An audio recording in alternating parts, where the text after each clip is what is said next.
wrestling fans of the world. Welcome to the Flying Guys.bombcast, where each and every week we give you the best analysis of New Japan professional wrestling, or at least the best analysis on this side of the Pacific. Coming to you from the sunny shores of Fort Lauderdale, Florida, I am your host, Zachary Randall. And with me, my co-host, the as-of-yet unannounced new member of LIJ, Tranquilo Matt Thompson. Matty, how you doing? Pretty good. AKA Henny Lofton. It's gonna be my gimmick name in LIJ. Are you so you very tranquilo right now? Indeed, yes. I'm trying to think of what my LIJ get up would be. I feel like I'd have to get leopard print spots in my beard and multicolored Liberty spikes or something if I were to be a member of LIJ. I think you'd have to be a really pimp ass dresser like Sonata too. That's to quote JR, that's some mighty big shoes to fill. I think you dress up all pimp like Sonata, then you have multicolored spike hair. I mean, I could get behind it, but that's a tough standard. Very tough standard. Fair enough. But you do need to be getting on the plane to Japan, though, if you're going to make that match tomorrow. Like yesterday.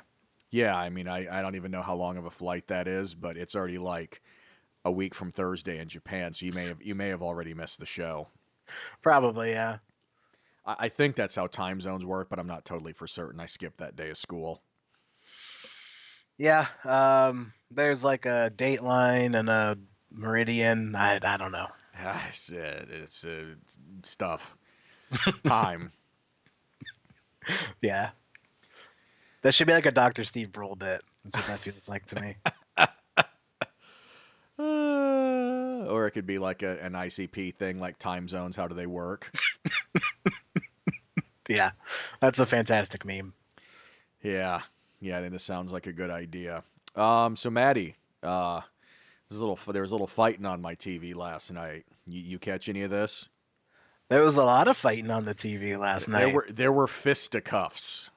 Yeah, I haven't quite gotten to the Tournament of Power in Dragon Ball Super yet because that they're just about to start it on Adult Swim. But yeah, I'd imagine that this battle royale that they're having in the Tournament of Power is pretty much what last night looked like. So for you ladies and gentlemen that don't know what we're talking about, last night was UFC 229. Hyped as perhaps the biggest event in UFC history, and it will probably end up going down as such. So the main event was notorious Conor McGregor, who is a racist, misogynist, loudmouthed asshole, was taking on Khabib Nurmagomedov, who is from actually not a province. They're not called provinces. He is from a republic in Russia that I had never heard of until this week. Yeah, and I think it's Rich Fan who always refers to Travis Bryant, the PW Torch guys, as the habitual line stepper. Yeah. And I feel like that's the most apropos description of McGregor. So, right. So you want to talk hype for a fight. There's definitely shit talking and insulting involved. And if you roll back to, back in the day when Ali and Frazier would fight, and those two had actually been buddies beforehand, Ali said some really horrific racist shit about Joe Frazier. Honestly, really not cool stuff. And, if it gets people buying a fight, but, there's only so many things that you can say before somebody considers a line to be crossed and shit goes down. Well, Conor McGregor said any number of racist and Islamophobic stuff, accusing, I believe, Khabib's trainer of being a rat snitch terrorist. Called a snitch terrorist rat. Yeah, snitch terrorist rat. I got the insults in the wrong order. Referred to Khabib's dad as being a coward. made any other number of like really shitty remarks. And then never mind the incident earlier this year where Conor McGregor actually attacked a bus that Khabib was in, wrecked a pay-per-view, actually injured some people with glass shards bad enough that they couldn't fight. Yeah. So So I mean, it sets a really bad precedent. basically what happened last night is in the main event. Um, so Khabib, who is coming into this fight, was 26-0. Now here's the thing: you gotta, if you don't follow MMA, people don't go undefeated in MMA. It's like a very, very rare thing. You might have guys or gals that'll go, like if you get like a 5-fight winning streak, you're doing good. But never mind 10, and then you're talking 20+ fights. It's not a thing that happens. Um, so Conor hadn't fought in UFC for 2 years. He was kind of playing hardball for money, and then he went off and fought Floyd Mayweather in a complete farce of a fight. Well, Conor got his ass completely whipped last night. Now, he in a lot of situations in the fight, he did an admirable job. Like there was in round 2 where Khabib was raining the hammer fists down on him, and he actually got through it fairly unscathed. There was a lot of times that he was doing a good job countering the takedowns, or when you saw him try to slip his hips out. When Khabib was in ground control, he was definitely being pretty wily and resourceful. But then also when he got that neck crank put on him, he just sort of let it go, which you actually saw happen in the first Diaz fight, where he kind of, he didn't try too hard to get out of it.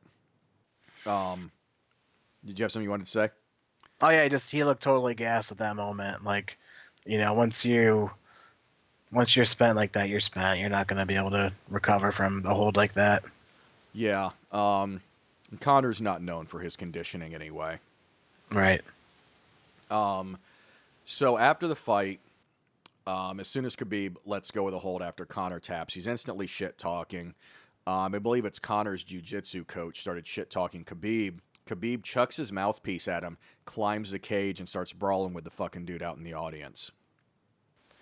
And then all hell breaks loose in the octagon as well. It was quite a scene. Yeah. Now, hasn't really been widely reported, but what did happen is that Conor actually slugged somebody from Khabib's camp, and then that led to 2 or 3 guys from Khabib's camp getting in the octagon and actually tagging Conor.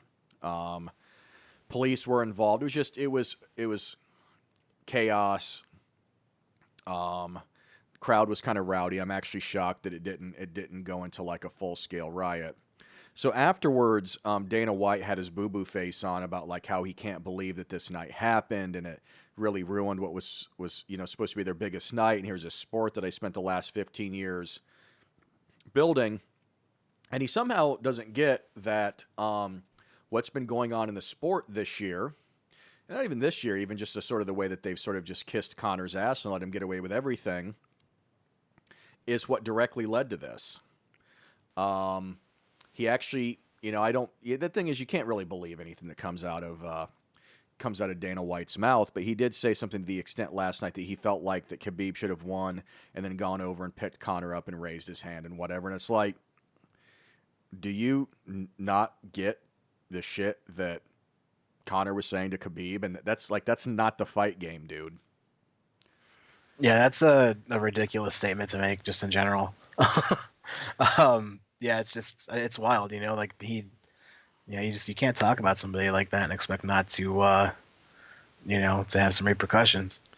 And this has been a thing in Conor's entire career. I think it was about Jose Aldo that Conor said some really horrifically racist stuff, and I don't think that's an awesome promotional tactic at all, because I don't know.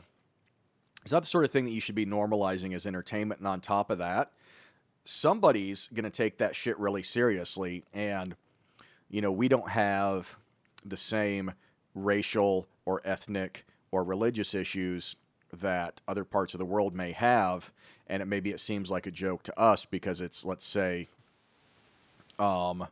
you're the wrong you're the wrong sect of Christianity in the U.S., you're not going to get fucking rounded up and killed for it. There's places, and we're not necessarily talking about like fucking third world countries. We're talking about like in fucking Russia, you're in the wrong republic and you're the wrong religion, your ass may get killed just for that. And that's something that Khabib has grown up dealing with. So there's like a cultural context you have to keep in mind here that, yeah, this is something that the guy takes really fucking seriously. And Khabib, and honestly, what Khabib should have kept his cool about him. But what he said in the post-fight was, you don't talk about somebody's father, you don't talk about somebody's country, you don't talk about somebody's religion. Yeah, exactly. I mean, it's as simple as that. And I think that was, pretty much his entire press conference was just saying exactly that. Yeah, that's exactly what it was. And what I would say on the topic of don't talk about somebody's religion, anybody knows me that I am not remotely a religious person. I am what I would describe as a secular Buddhist. I don't generally much care for religion in general. I'm also not going to randomly get in somebody's face and talk shit about it unless it was something that got started by them. And that's, you know what? That's maybe a place that you don't go. Yeah. Enough said. So, that aside, the crazy brawl afterwards, I mean, Khabib is probably getting suspended for a very long time.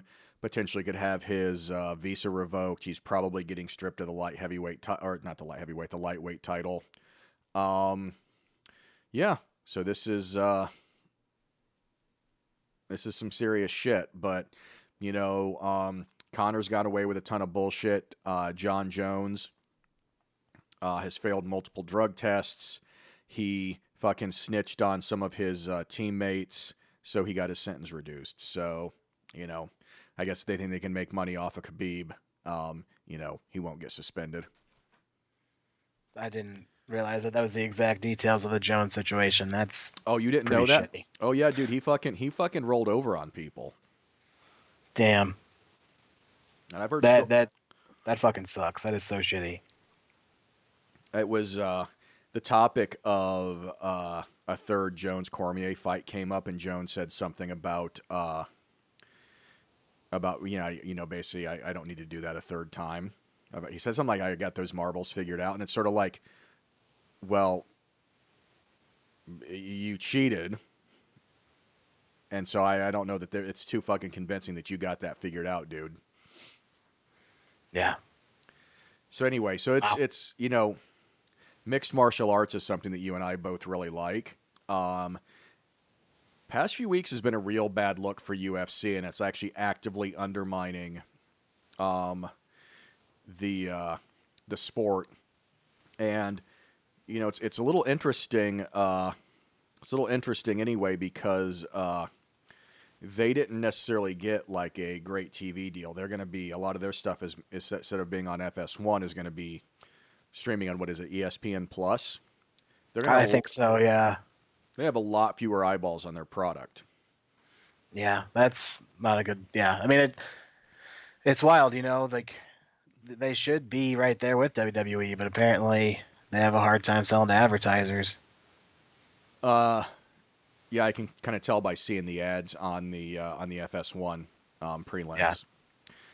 What I was going to say though, what's interesting, I'm going to go back to UFC here in a second, but WWE's ratings have started dropping pretty severely lately, and I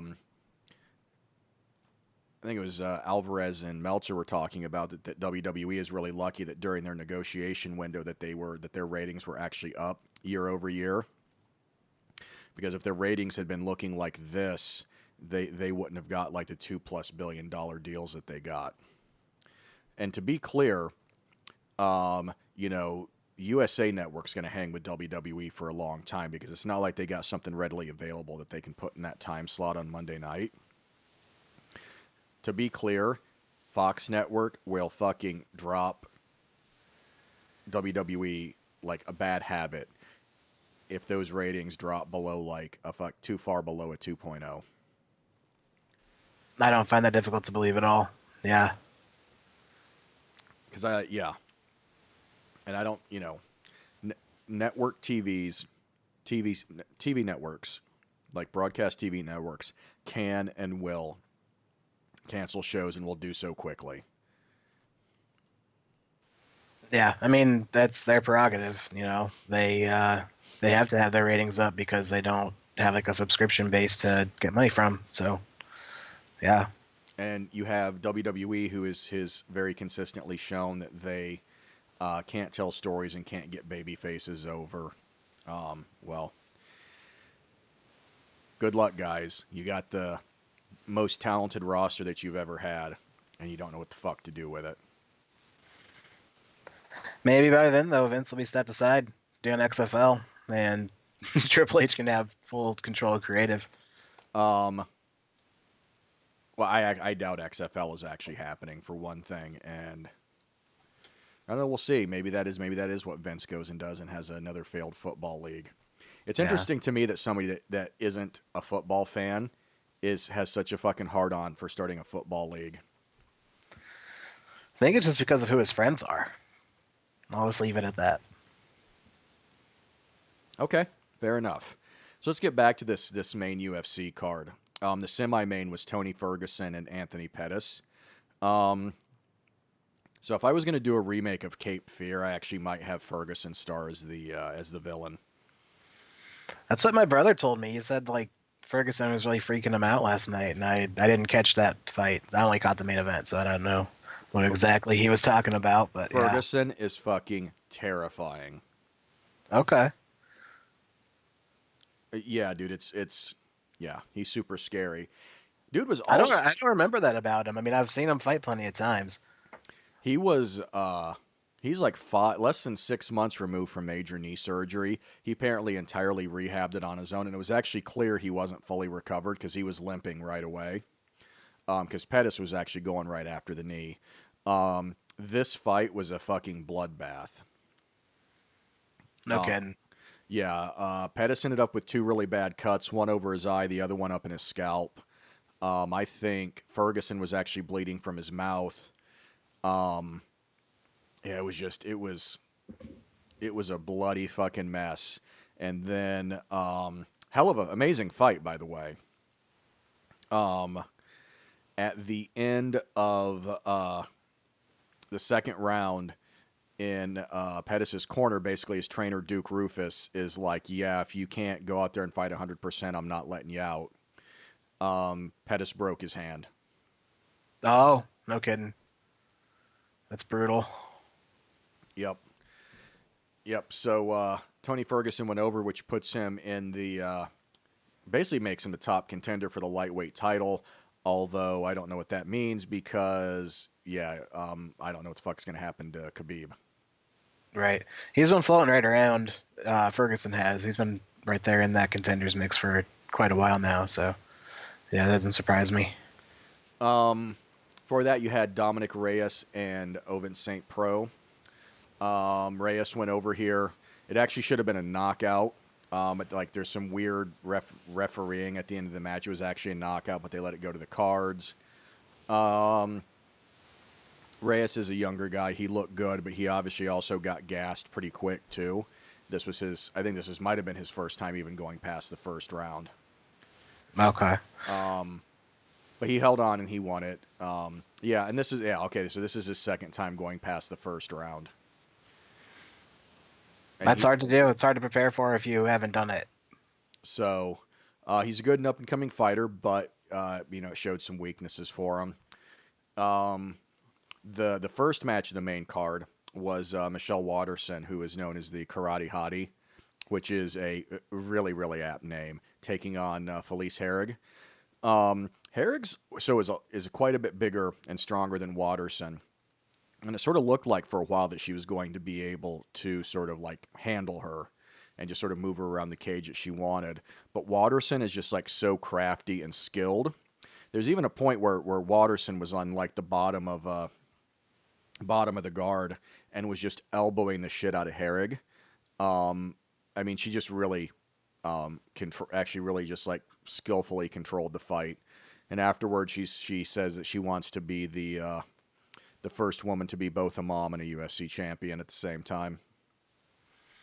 That's awesome. What is it? The featherweight division? Straw. Strawweight? Okay. I knew it was down there. There. Yeah. That's the 115 pounders. Okay. Yeah.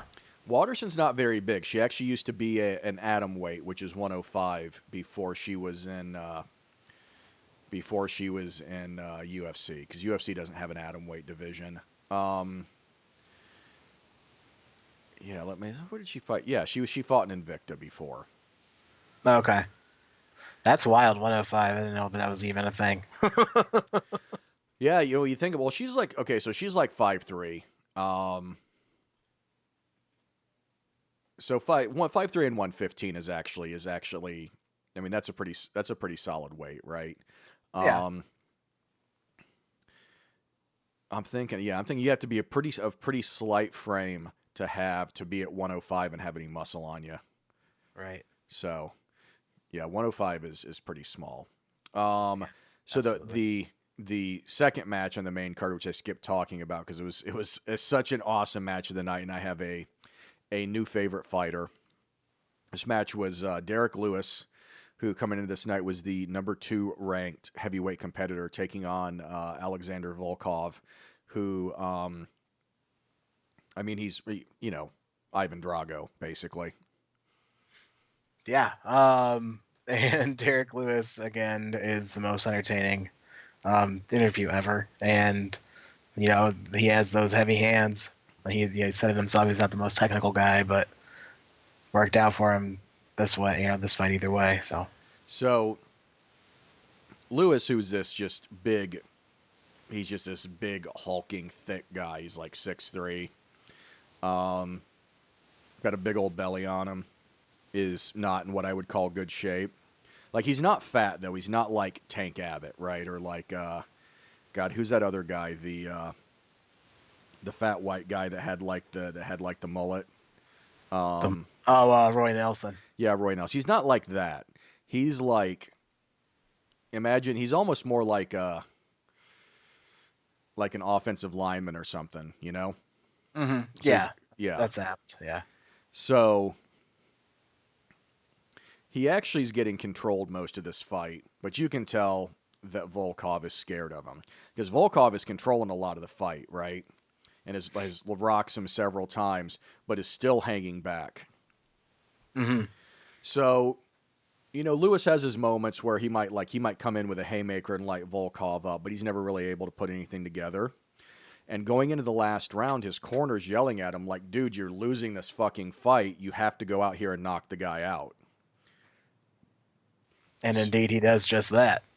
Well, so in the last 30 or 40 seconds. So at the end, the last minute of the third round, he just finally flips his switch. It's like when you get the on fire boost in NBA Jam or something. Yeah, totally. And he hits. I remember right. I think he got him with a left and then a right. The left kind of got him low on the jaw. The right got him square in the face and put him on the ground. And then he just started raining just like gruesome blows down on him. And I think he wasn't even like down on the mat. He was actually just standing raining down blows, if I remember right. Yeah, I don't think he even really jumped in. And the refs trying to give Volkov a chance to get through it because, if he makes it to the end of he has like another 20 seconds to make it and he's going to win the fight. Well, the ref calls for the bell. Lewis wins, and then he proceeds to take his shorts off because his balls was hot. Yeah. So Rogan comes into the ring to interview him, and some security or somebody comes up to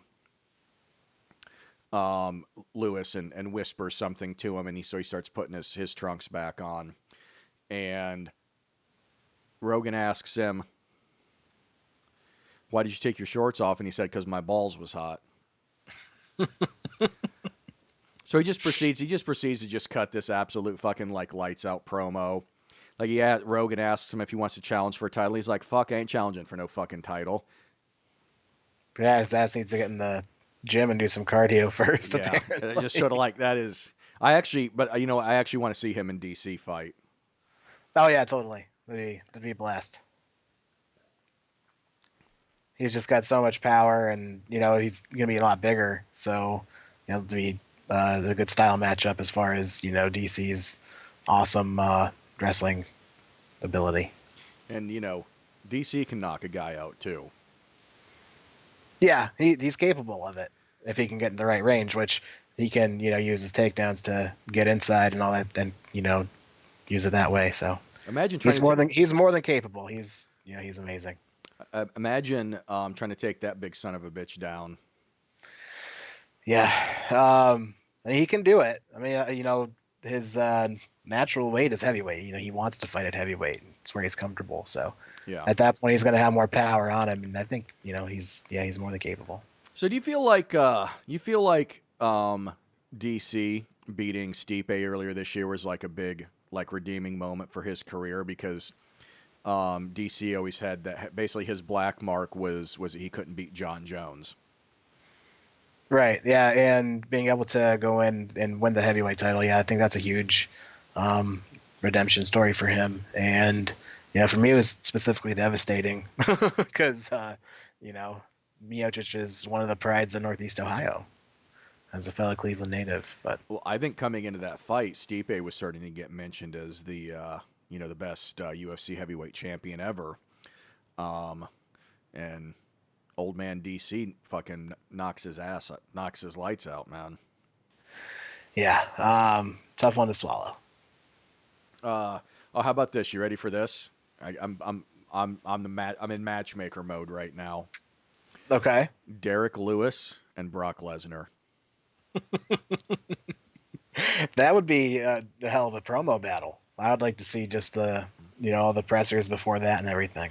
Yeah, and the thing is, Lewis is a big guy, so I mean, he's not going to be afraid to get in there and tussle with Brock, and Brock might get him down, but I don't know that you're holding that guy down. No, that's a tough tough thing for anybody to have to go through. So, we got some professional wrestling to talk about, my friend.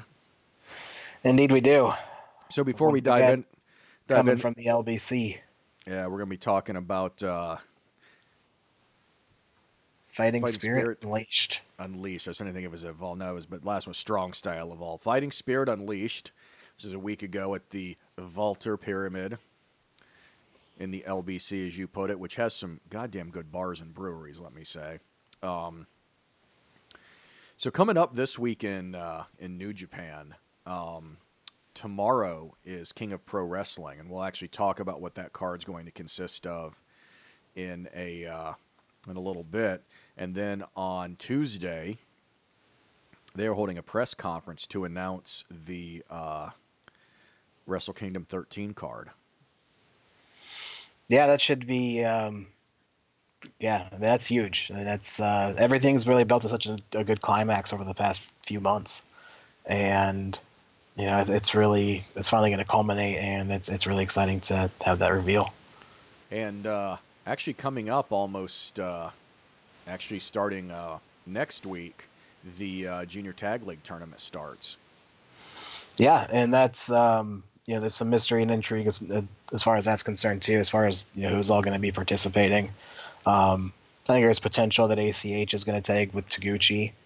I think that's pretty likely. And Ishimori needs a partner, and they've been typing that for a while. So yeah, quite a little bit of intrigue going into that. Good stuff. So that runs until November 3rd. And then starting 2 weeks after that is the World Tag League. Yeah, which unfortunately the Golden Lovers announced that they probably won't be participating in. Yeah, that would be some pretty killer matches. The thing is though is as Kenny said, like, well, I have to focus on defending my title. But you could imagine all the fucking crazy matches that there would be in that tournament then. Yeah, that would be an absolute blast. But especially just because those two are so crisp together, we can talk about their match tonight, and go in depth on that later. But yeah, that would be amazing if it was the case. But either way, they're still doing a good job building up to it. So should And be I fun. and I have glanced at the New Japan's October schedule. It looks like every night of the Super Junior Tag Tournament, at least through the end of October, has English language commentary. Very nice. They're really stepping up that end of it.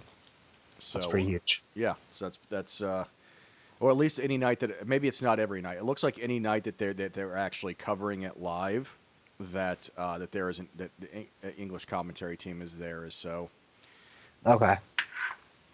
Kevin Kelly getting his frequent flyer miles. No doubt. All right, so let's dive in and talk about this. So this is, again, Fighting Spirit Unleashed from the Walter Pyramid in Long Beach, California, 1 week ago. Yeah, so our first match, we got Liger, Taguchi, and ACH taking on Sho, Yo, and Rocky Romero. So, Rocky has basically... Rocky's just the designated jobber at this point. Yeah, he's really, the USA or Gaijin version of Ghetto. Or Jado. Yeah, same difference. But yeah, I mean, he's really, he's office now, and as such, it's kind of, more prudent for him, I guess, to just go in there and be the job guy, put everybody else over. So it's never going to be not awesome to see Jushin Liger come out because he's just still so beloved. I still have a immense amount of joy watching Taguchi, and ACH is awesome. He was pretty funny in the press conference afterwards as well. He was a little bit extra, but he was still pretty funny. He kept throwing up the double peace signs and going "Hi," in a really high pitched voice. That is amazing. And he was real over the top giddy about everything. And like I said, he kind of offered to tag with Taguchi in the upcoming tournament, so that should be pretty cool.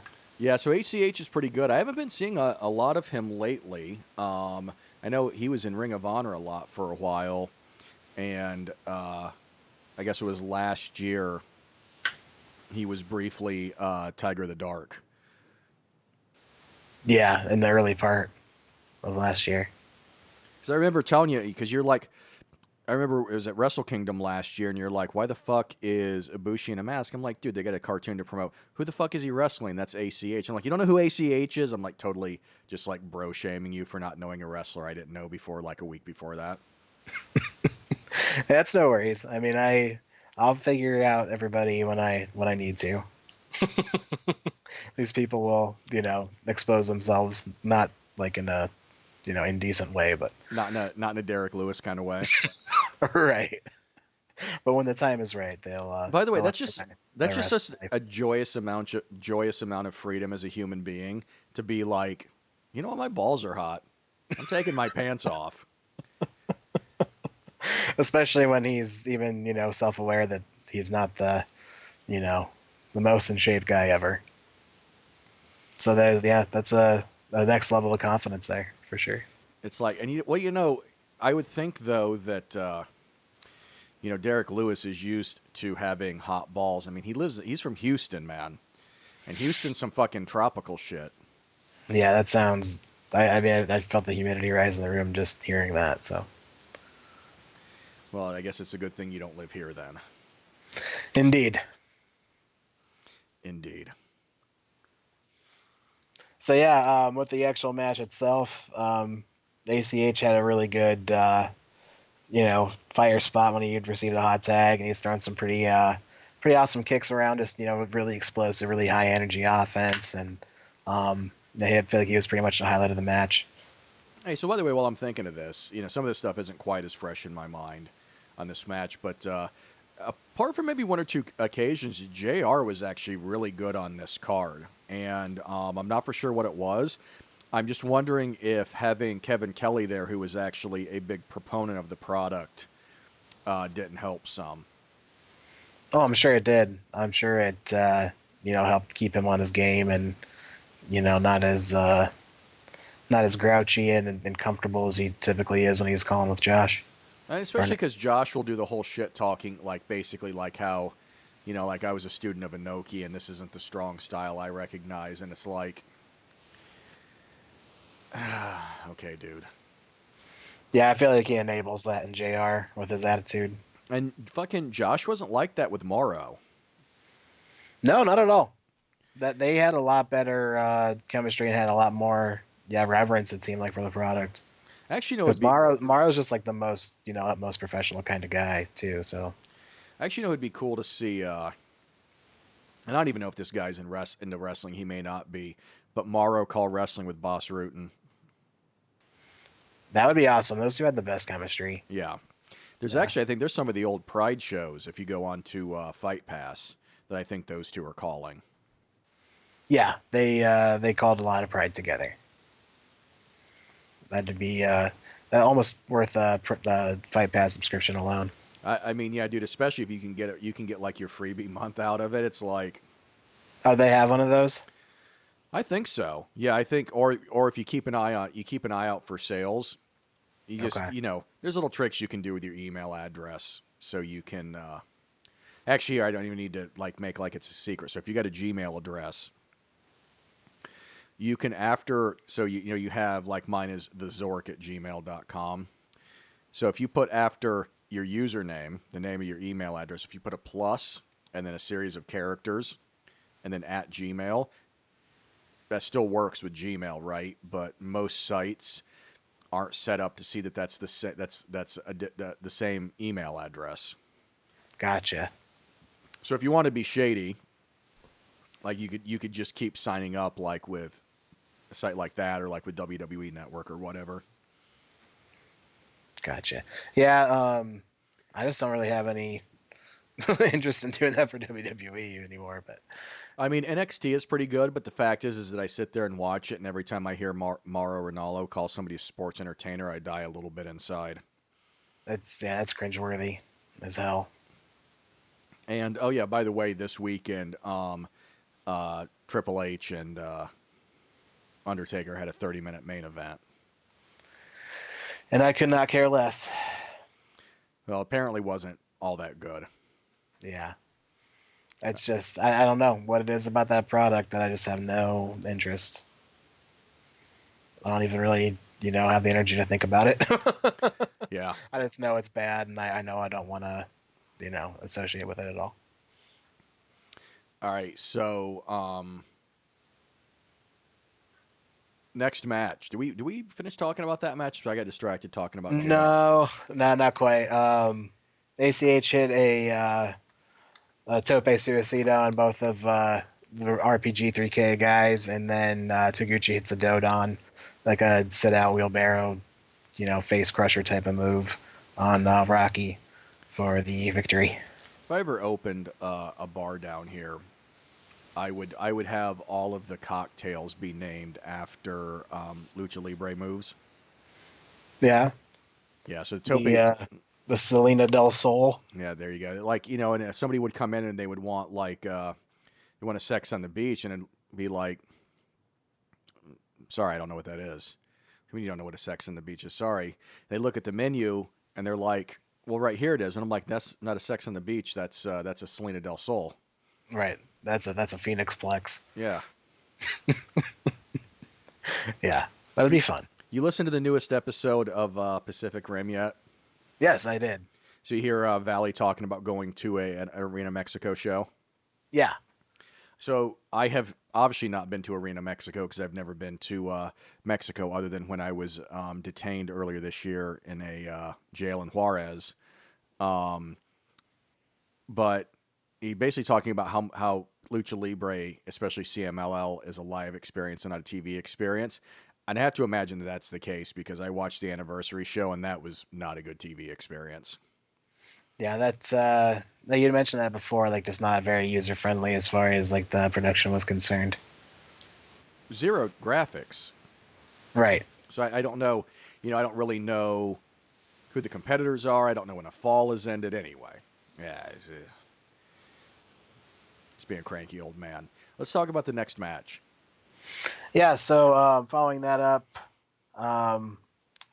We have SoCal Uncensored. That's what it is. I knew it was Hangman Page and Chase Owens. Yeah, against Kazarian and Christopher Daniels. I love Daniel's like his entrance get up. Yeah, the general look is pretty cool. Yeah, it's actually gonna have to be like a Halloween costume sometime where I do like a general outfit and get like an M Bison styled hat.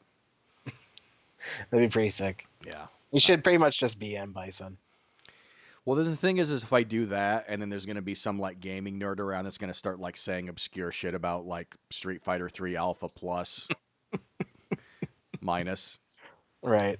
DX Turbo, and I'm gonna be like, bro, I ain't played fucking Street Fighter since the original Street Fighter 2, and then then all sorts of nerd shaming is gonna happen, and then I'm actually gonna have to beat the ever living fuck out of some nerd because they're annoying me and sucking the enjoyment out of my cool costume. Yeah. I'm kind of tempted to do the Britt Whitmire nerd voice right now, but I won't. Please do. Well, I don't know. I can't do it. I was Okay. just gonna do murder. I was gonna do Murder Face. It's pretty much the same thing. If people have seen Adult Swim. Yeah. Yeah. Apocalypse. Yes, Yeah. indeed. Okay, so we had SoCal Uncensored / The Addiction taking on Hangman Page and the Crown Jewel, Chase Yes. Owens.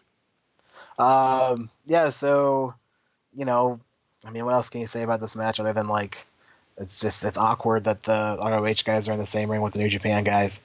I mean, this felt more like an ROH match than a New Japan match, honestly. Well, to be clear though, Hangman is an ROH guy. Yeah.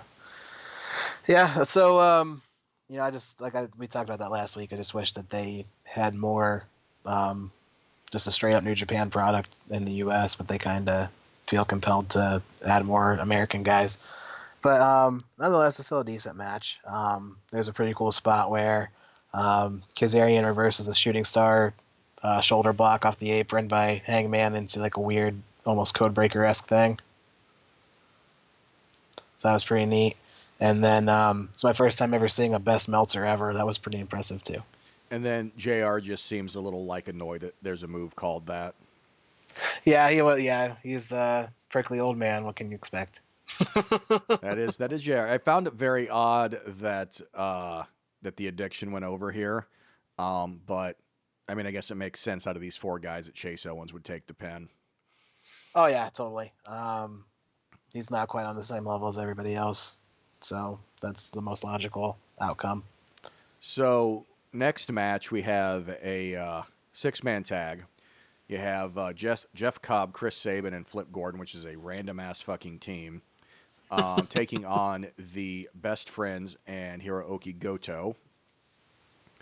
And by the way, I know I mispronounce a lot of these Japanese names, but I just a pronunciation guide. When you see like 2 consecutive vowels in a Japanese name, so it's like 2 O's in a row. It's not Hiruki, it's Hirooki.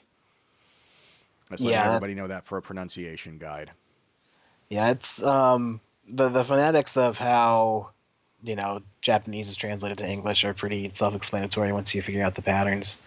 A lot of people have difficulty with it, but I feel like once you figure out like the system of it, it's pretty easy. Japanese is like all phonetic, dude. Yeah. You have a letter, like you draw, like you have a letter, it's always pronounced the same way. Yeah, it's like a 1-to-1 correspondence. Yeah. Letter sound. Yeah. Totally. So, Jeff Cobb is fucking awesome. Yeah, I think that's the story of the match in general. So Cobb is awesome. I think he's hitting like the steep part of his upward trajectory. He won Bola this year. He the day before this beat Punishment Martinez for the ROH TV title, which he came out with, and they acknowledged. Because New Japan tries to be a real sport and doesn't pretend that their wrestlers don't wrestle somewhere else. And even though the match hasn't aired on TV yet, he's still the fucking champion. Yeah, there's no reason to shy away from that. Everybody's got social media. Everybody can find out if they want to. So, yeah, I think that's the most logical thing to do in that case. So I remember when this match was on, I was texting you, and I was just like, dude, Goto looks so fucking pissed. And it's like, Goto's a badass anyway, right? And it's like, he's in a bad mood. He lost his fucking title, and he's with these just two total fucking Gaijin goofs. Yeah, that's really not his element. I think it's pretty obvious to say. Not only is Goto not a best friend, Goto is not he's not even like a well-regarded acquaintance. Yeah, he is like the guy in the corner at the party, like not associating with anybody. He might have your back when it comes time to fight, but he also just might like go ahead and bust a beer bottle over your head too. Yeah, yeah, he just doesn't seem like the most sociable fellow out there. Unless you're hanging out with Shibata, which I guess they have history, but they're both in the same kind of vein of just like straightforward, no nonsense ass kicker guys. So I'm imagining like we're having a party or something. We got like all of our wrestling crew over, and Shibata comes over because whatever, Shibata lives in the U.S. now, right? And we're just all sort of hanging out, talking and drinking beer, and we're listening to fucking heavy metal records because listening to records is a really cool thing to do again. And what's cooler than listening to like fucking Dimmu Borgir on vinyl? And then Shibata's just like sitting in the corner by the cat tree in his little yoga pose, and like orchid curled up in his lap, but he's just like sitting there like looking mean and being the wrestler and not talking to anybody. And he's got a little fuzzy kitty in his lap. Yeah, that seems like a pretty likely thing. That would totally happen, and I'd actually have a friend there, who I'd probably have like a couple buddies that didn't know anything about wrestling and get a couple drinks in him and say something stupid to Katsuyori, and then next thing you know, they're getting fucking PK'd right in the chest. Party's over at that point, though. That's when you want everybody to leave. Oh no, that's when the party starts. It ain't sounds like a different kind of party. Oh, dude, it ain't even a fucking party here until somebody gets PK'd. Damn. That's how we fucking roll in the FTL. Yeah, that's a new level. Damn. This is what is it, Pantera time or something? Yes, indeed. Well, it's always Pantera time. I don't know. I mean, you're still pretty young because you're still in your mid-20s. I just sort of wonder, so like when I was like 18, 19, man, I was just so fucking into Pantera, and even well into my 20s, I was just so like in fucking touch with Phil's anger. Mm-hmm. And I got times now and again where I'm like, I really just need to fucking listen to Far Beyond Driven. But otherwise, I just find that shit to be so fucking ridiculous, man. Like Phil is just so unappealingly aggro. Yeah, but I also, I don't know why, I just really like his voice. It's one of my favorite metal voices ever. I think for me, like Phil at his best was the First Down record, because you get like the whole Phil array from like the deep soulful stuff to those just like throat shredding screams, which I'm sure he probably can't do anymore. Yeah, I highly doubt that. Like you need a chance today, go listen to Lifer. Oh yeah, that comes up on my shuffle often. It's a good one. It's a random side note. So I got an album coming out on Friday. So we're in full. We've been in full promo mode for the last couple months. So Frank and I did a guest DJ spot on a metal radio show, and it was basically us picking like 10 songs that we really liked. And so we'd had a song in the can for a while since like 2016 that I'd sort of opted not to release because I just wasn't feeling it. And it's actually a cover of a Dio song. And, Dio is like my fucking absolute all-time favorite. So it's like it's kind of a big thing for me to like cover him, right? And if I'm not feeling it all the way, like I'm just like don't bother doing it, right? Makes sense, yeah. And we sort of talked about like, well, hey, listen, maybe we can get an EP out next year, because you're kind of got a really good feeling about this album, so it'd be cool to follow it up quickly. And I'm like, we talked about maybe finishing that cover of Shame on the Night, and we're sitting there hosting this radio show, And one of the songs that Frank picked was Jorn Lahn's cover of "Shame on the Night," and then Frank goes ahead and announces to the world that we're covering that on our next album.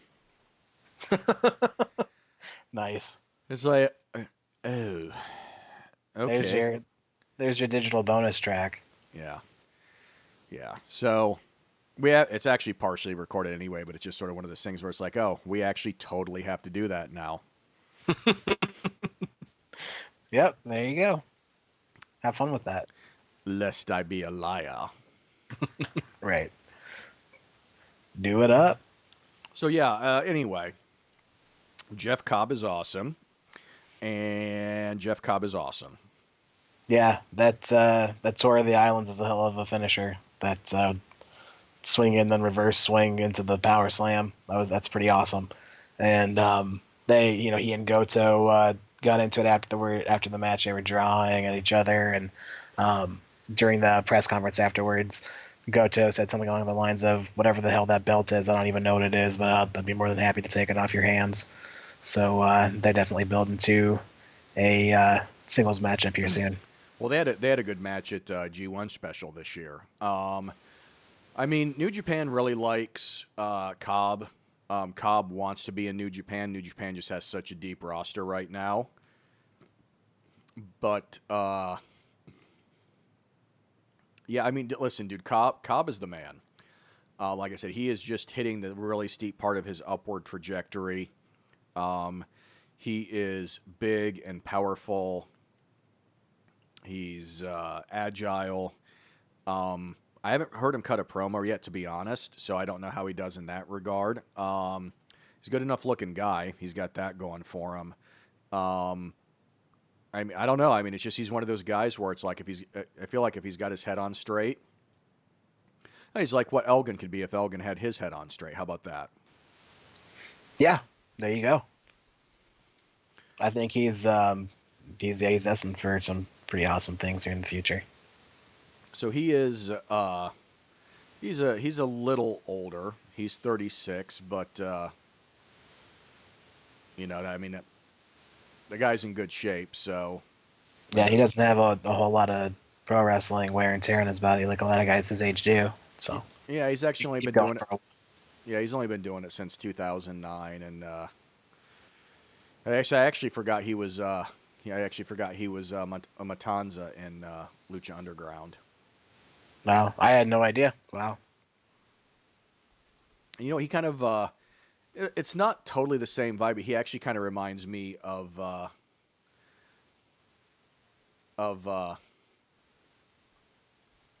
Keith Lee.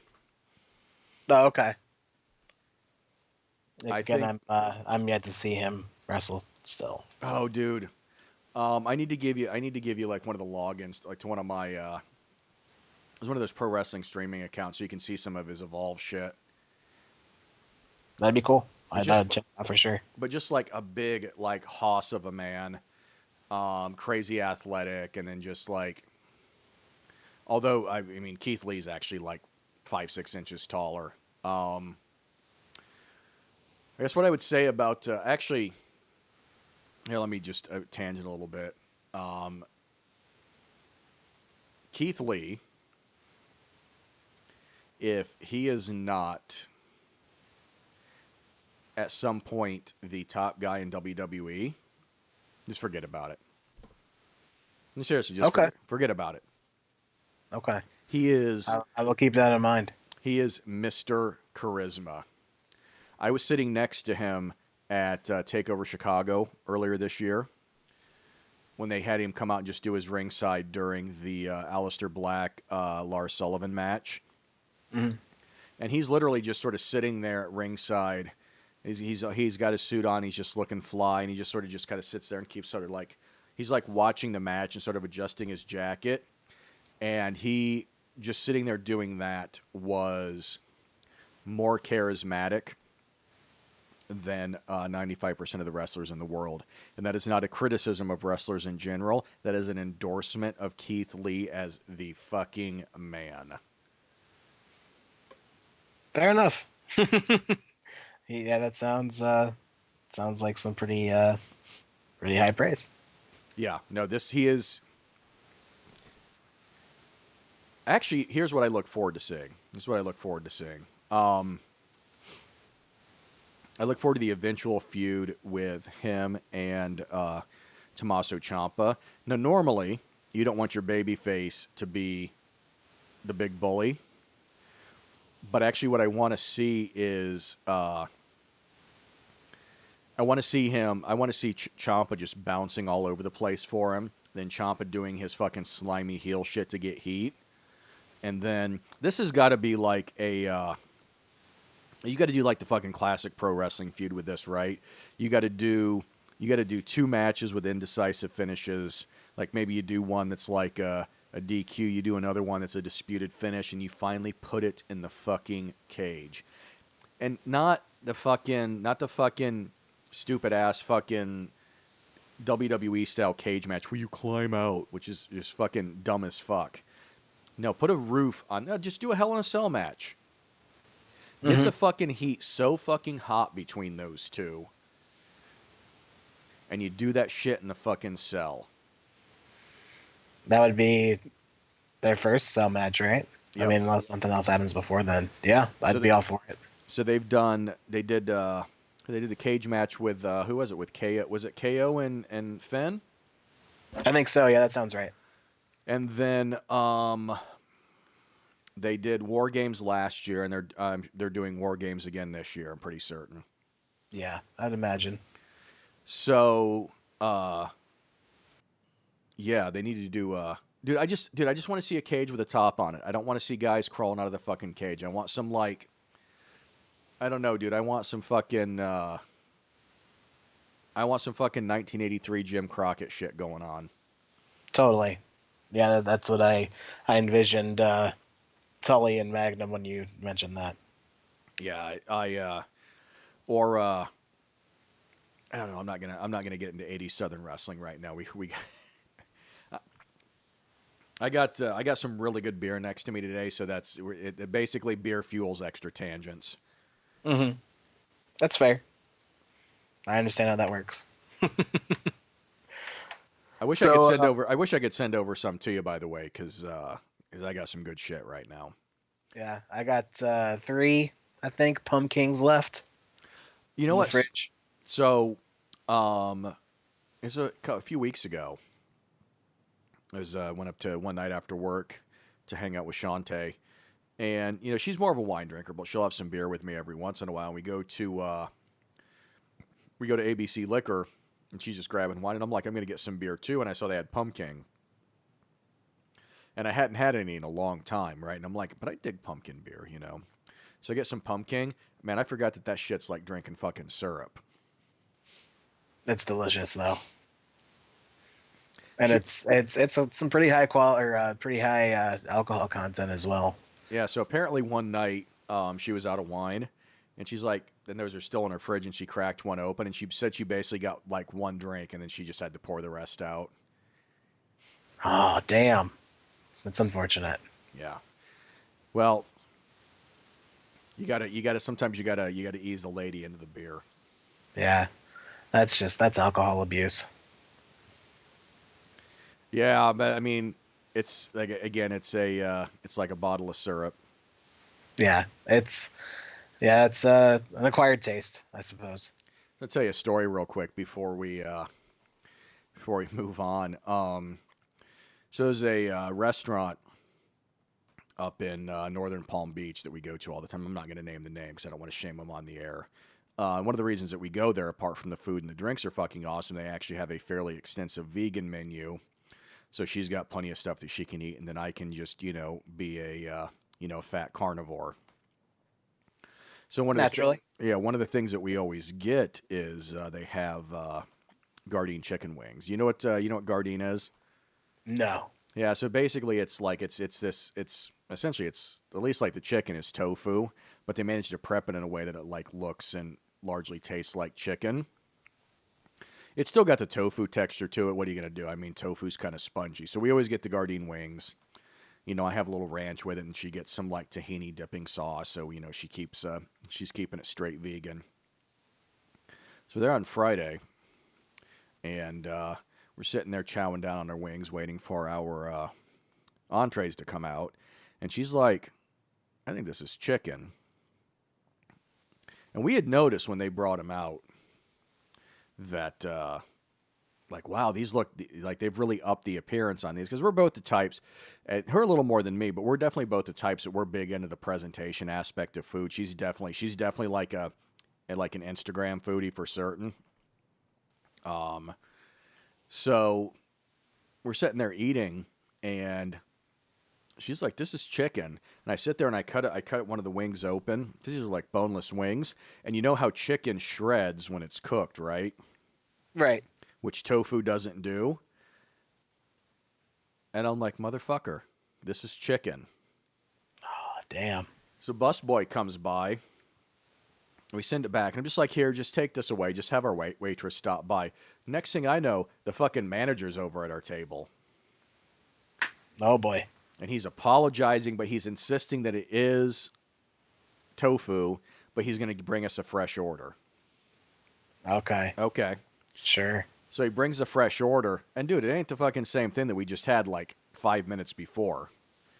Because it's like spongy. It's, because, it's tofu. Right. And then he stops by our table 5 more times that night to make sure that we're okay. See, that's the crappy part about something like that too, is that, you want to eat in peace and then you're not. Well, I mean, and I understand he wanted to make sure there wasn't going to be a scene, because the reality is that they had fed chicken to a vegan, and she's not vegan for the fuck of it, or because it's cool or whatever, or because she wants to be skinny. She's vegan because it's an ethical issue for her. Right.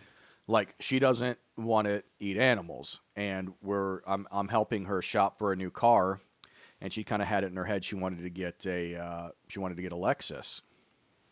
By the way, she just texted me and said to tell you hello. Oh, hi. I will make sure to relay that back. So And I did that like in the ACH style too. Like I threw up double peace signs when I did said you it, do too. like did you do like a big anime grin? Yes. Like Hi. like where your mouth got big and your eyes got tiny? Yes. And I'm very good at that because I have tiny eyes to begin with. So. I wouldn't say you have tiny eyes, but you have a cherubic face, which would let you do that big anime grin. Yeah, it works pretty well. Works in my favor. Yeah, so I'm helping her shop for cars, and she wants to get a like a Lexus NX or something. And then I'm kind of like scrolling for it. And I'm like, here's a used one. It's only got 30K miles. It's a good price. This is right in your price range.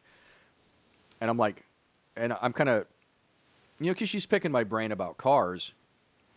And I'm like, listen, for me, one of my big things with cars is the interior, right? Like, it has to have like a luxury interior to it. It doesn't have to be like a quote unquote luxury car, but it's got to be appointed on the inside. And not like, I'm not talking luxury car where it's got like fucking wood panel trim or whatever. No, I just want like shit to be nice. I want leather. I want all that, right? Mm-hmm. But I mentioned something but as soon as I mentioned leather, she's like, well, you can get one of those without leather, right? And I'm like, baby, I don't know. I can't imagine that you can get a fucking Lexus without leather seats in it. I hadn't thought of that, but that's probably true. I would doubt that you can. And then, dude, so, a Lexus is out for her because it's leather. Right. Yeah, exclude that completely. Wow. I'm sure there's other luxury brands though that have other options.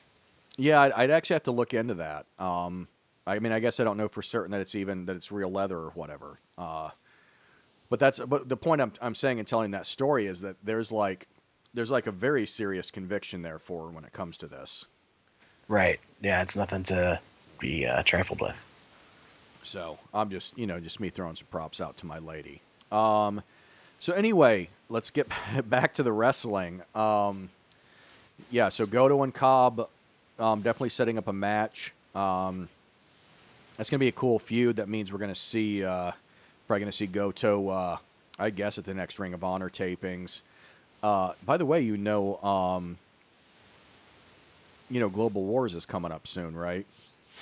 Yeah, I remember seeing like the initial announcement for that, and I haven't checked back on it in a while. How far are I you probably from? should. How far are you from Buffalo? Not far at all. Oh, well, okay, yeah. Because I actually looked. I actually was looking that up for you. Because on last week's show we were talking about. Um, we were talking about that, and because I'm like, I wonder when that is. Because I'm like, we should, we should totally go. Because we've never actually seen wrestling together before, have we? No, we have not. Wow, how crazy! We've seen boxing though. Yes, Remember Big Truck? I do remember Big Truck. How amazing is that 9 years later that we remember some random heavyweight boxer? And the reason that we remember him is because Big Truck. Remember, you even wrote the song. Yeah, me and my buddy Alex in high school, because that was it was the summer after graduation. But my high school buddy Alex and I wrote it was like a little simple 12-bar blues, twangy country thing, and my buddy Alex did a total like a Trace Atkins voice. That's the best way I could describe it. Yeah. Yeah. Well, I think when you were at my house, you actually sat there and like jammed it out on my acoustic or something. Yeah, probably. Because I remember, like, I think I was talking to you about like how I like the interval of like the root, then a minor third and a major third. And like that was pretty much the whole basis of that song too. So I think it just came from that. All right. So listen, November 9th. What day of the week is that? I think that's a Friday. Yeah, that would work. And you know what, bro? I would go with you because I could probably just fly and meet you in Buffalo. I'm gonna be in Europe. Oh, really? Yeah. Hot diggity dang. Otherwise, I would. I would be. Yeah, we really do got to go to a wrestling show together. I mean, not just like. Actually, what would be funny is if we, you could get over to Indiana, we could go to a Black Label Pro, which runs in Crown Point, and there's actually Filthy Tom wrestles there all the time. Oh, that's sick. Yeah. AIW is pretty good too. Promotion out of Cleveland. I hear good things about them, and there's some good stuff going on that goes on in Cincinnati as well. But yeah, no, I'm actually checking this. Yeah, well, Final Battle is. Let me see when Final Battle is. December 14th. The guy, by the way, guys, just forgive us while we're sitting here. We're sitting here making plans for later this year. When is this? December 14th is on a Friday where's that at? New York. I remember a couple years ago. I almost like just sort of randomly went to Final Battle at the last. Ooh, it's at the Hammerstein. Oh, that's pretty dope. Yeah. God, now I'm gonna have to figure out if I can fly you to New York. I'd rather rent a car and drive there. But dude, you'd have to drive in Manhattan though. Yeah, that would suck. Yeah, that would be like a whole new level of anxiety, unlike anything I've ever felt in my life. So, dude, I wouldn't even know where I don't even know where the fuck you would park, man. Literally. Right. You fly into New York, you get an Uber, and you come to the hotel, and then we go to the Hammerstein that night. Yeah. That would be wild. I feel like I'd probably get anxiety just being in New York in general. Nah, bro, it's cool. Yeah. I was getting ready to say it's chill. It's actually not chill at all, but it's just such a cool place to be. Yeah. Honestly, I find South Florida to be way more stress-inducing than New York. Fair enough. I wouldn't expect that, but okay. Yeah, it is what it is. Anyway, all right. So we'll talk about that. We'll talk about that offline. Word. Talk about that shit offline. All right, so up next we had LIJ versus Suzuki-gun. So Naito, Evil, and Sonata taking on KES and Zack Sabre Jr. Yeah, so it's a good thing that you had mentioned Pacific Rim Wrestling Podcast recently because it reminded me of a moment from that show that I wanted to bring up in relation to this match. So did you hear Fumi say that pretty much Harold May is the reason why Lance Archer doesn't spit the water anymore? Indeed, I did. It's an interesting take. I'm sure it's factual if he's saying it. So it's interesting stuff. So it's interesting. Both of us don't like the water spitting spot, but at the same time, it's sort of like It's like, hey, Harold May, step the fuck off. Yeah, it seems like he's kind of inhibiting a lot of the um, the liberty and the creative freedom that these guys have. So it's okay. 'Cause there's like two things that I could like see happening, or like two things that I could see both of them happen because they could happen in parallel. That that Harold May could like look at WWE as a successful wrestling product, which I guess if you're like a shareholder, it is. Um, Except 5 years from now when they don't have a TV contract anymore. But today, that's a successful wrestling product, and then trying to just like turn it into WWE East Asia, and then so okay, I don't know if you listened to any of you heard any of Dana White's press conference from last night. He was talking about the governor of Nevada was apparently in attendance and actually fled the building when the brawl started after the Khabib Conor match. Oh wow. So you could imagine like Harold May just being like this really like uptight white guy that would like take something like you could see the governor of I don't even know who the fuck the governor of Nevada is. I don't know what party it is, but you could see like a mainstream politician like seeing that and like now being like instantly terrified of mixed martial arts and that there's clearly something wrong and who's this Russian madman and everything, and it's sort of like so you could see Harold May being that sort of like very like milk toast white person. Yeah. That makes total sense. You don't want the politicians to be disgusted by our product. Yeah. So that's just my because I have zero faith in like C-level executives. Hmm. Yeah, that's it's a sensible outview to have. Yeah, And outlook. and before anybody out there that like gets all self-righteous and thinks that because somebody's title starts with chief something officer that means they must be like a super driven and successful and everything person. Yeah, dude, I work with these people like day in and day out, and they're just as fucking incompetent as the jackass at Subway that has to ask for your order 5 times over. Yeah, I mean, you know, nepotism is still a thing.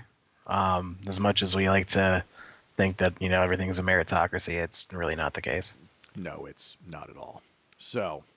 Um, so Lance Archer isn't spitting water into the crowd anymore because of some Dutch guy.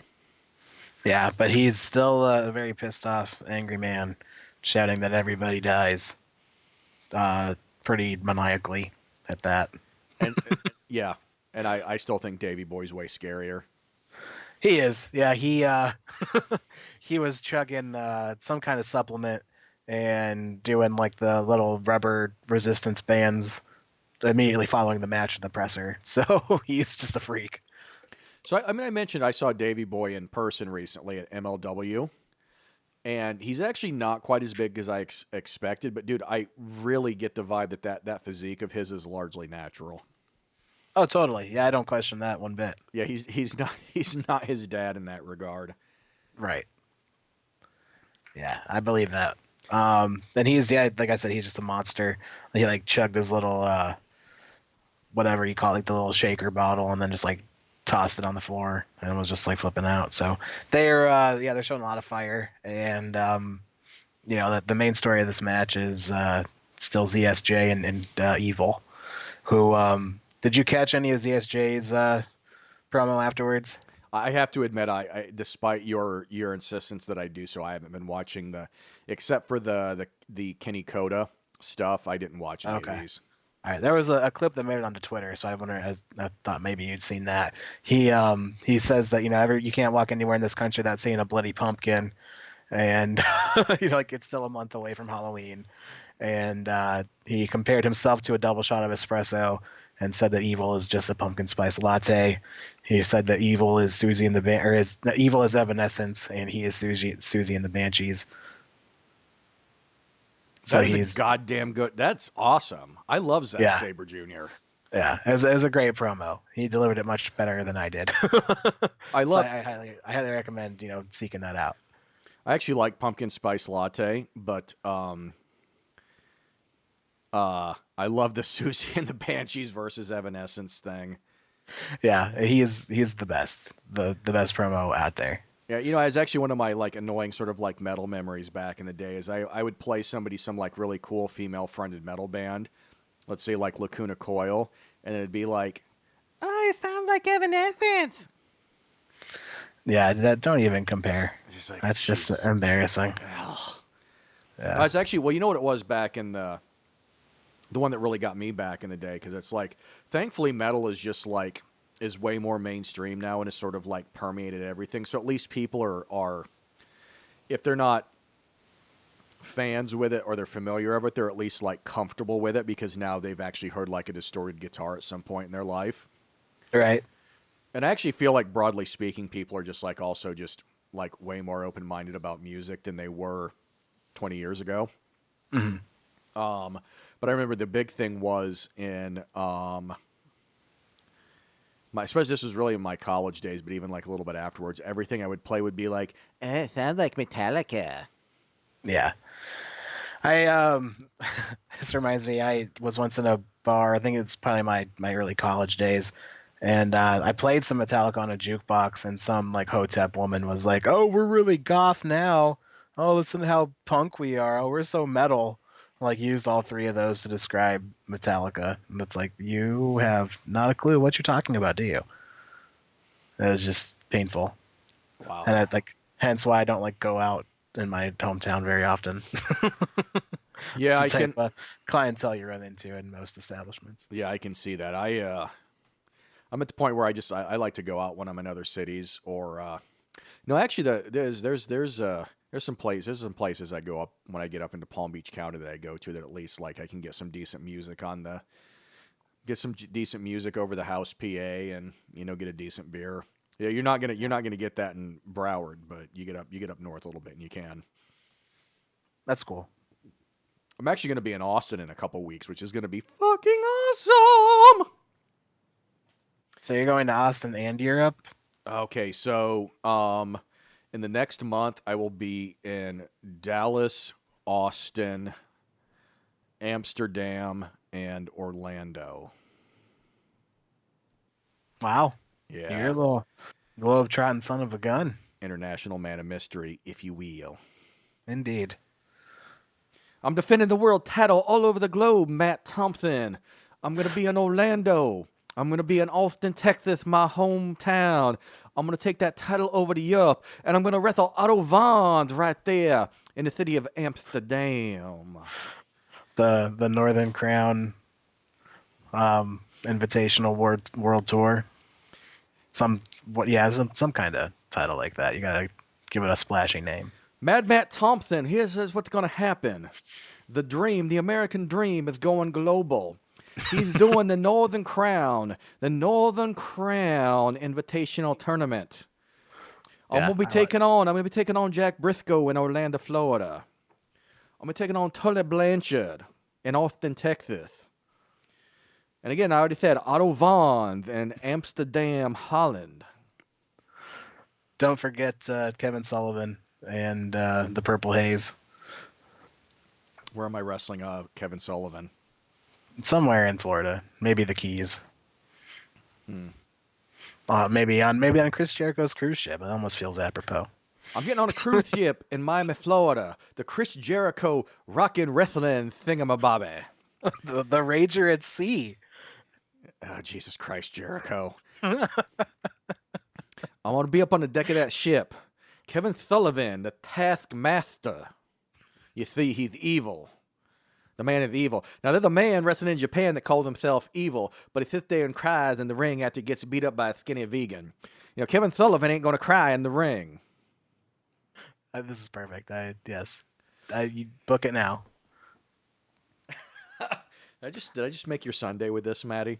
Yes, indeed. I had to mute because I was giggling to myself a little too aggressively. Maddie Thompson, I don't know what you're laughing about. The American dream, this ain't no joke to him. Yeah. You know my boy Cody is the world heavyweight champion. He's a dual champion. My boy Cody is, I don't know how this works, but my boy Cody is both a world champion and a United States champion. Yeah, he's on a new level. Is actually that. And that time I was referencing ASAP Ferg and not Pantera, but that's okay. So actually, they're bringing. So Corgan is reviving the, what is it? I think the NWA National Heavyweight Championship. Okay. It's actually the NWA anniversary show is in Nashville. It's actually the weekend I'm going to be in Austin. Otherwise, I would fucking make a trip to Nashville for that, man. Yeah. Cody mentioned that in his post match too. He talked about how Jeff Jarrett and Billy Corgan are basically trying to do their own all in. He was a little heated in his post match. He was coming out there just slinging mud and he was pretty wild. I love Cody on the mic though, man. Yeah, it was good, and he and Brandy are a good act together. They've honed their stuff pretty well. She is just too attractive. Yeah, it's fair.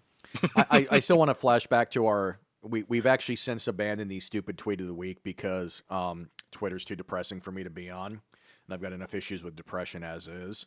But I still think about the old fat Southern white guy that said, "Sorry, but girl X is prettier," and it's sort of like, I think it was Tennille Dashwood, and they're referencing. And Tennille is not unattractive, but it's sort of like, first of all, dude, don't say that to a one. But secondly, like, dude, just so we're all clear, like, you might sit there and like fap it to Brandy or Tennille, like, she ain't ever touching your dick, bro. Never. Yeah, that's totally out of the question. That's just an amusing conceit that guys like to have. That, like, again, any guy would ever tell any woman that, like, yeah, sorry, you're pretty, but I think she's more attractive. Great. Right. You're a fat piece of shit and you need to wash your ass. Anyway. Which, I mean, that's true about me, but I don't make those sort of statements. So ain't nobody saying it about you. Ain't nobody saying that about you, homie. And on top of that, you've got yourself a very, very gorgeous woman there at home with you. Absolutely, yeah. Actually, I consider myself rather fortunate.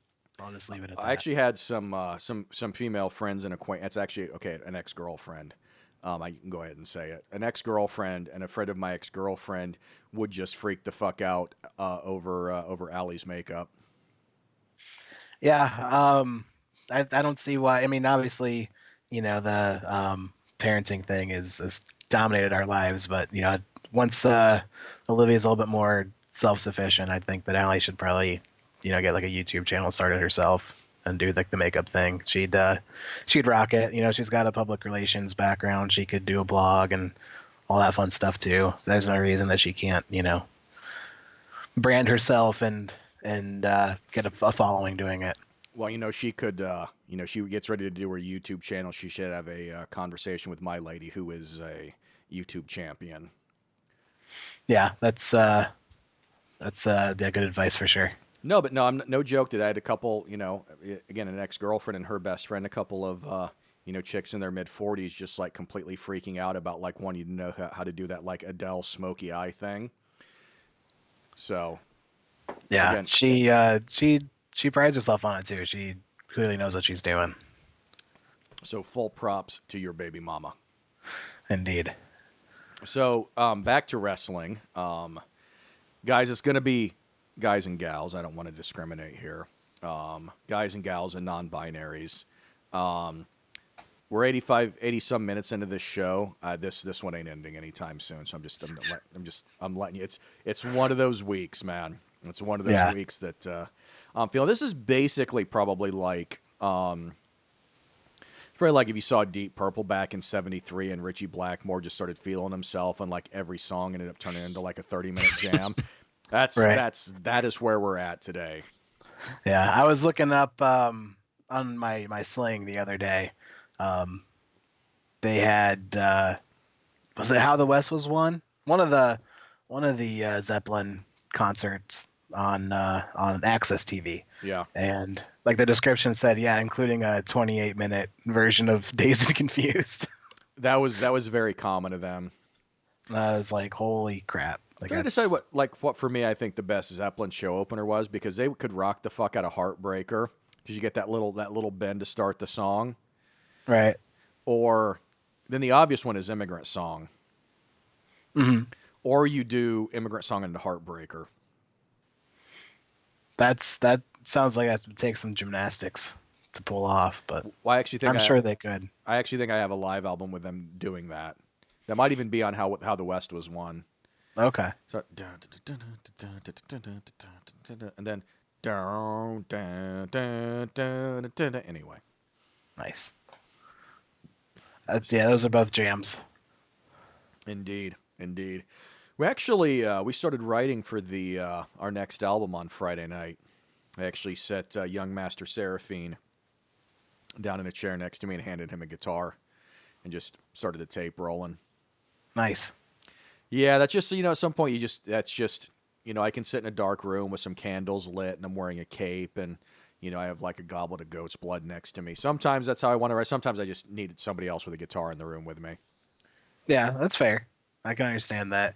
I've always done my best work with my buddy Tony on the drums, so yeah, I get the rhythm section grooving and then just work from there. I always write so much better when I got drums going. I totally play off the drums.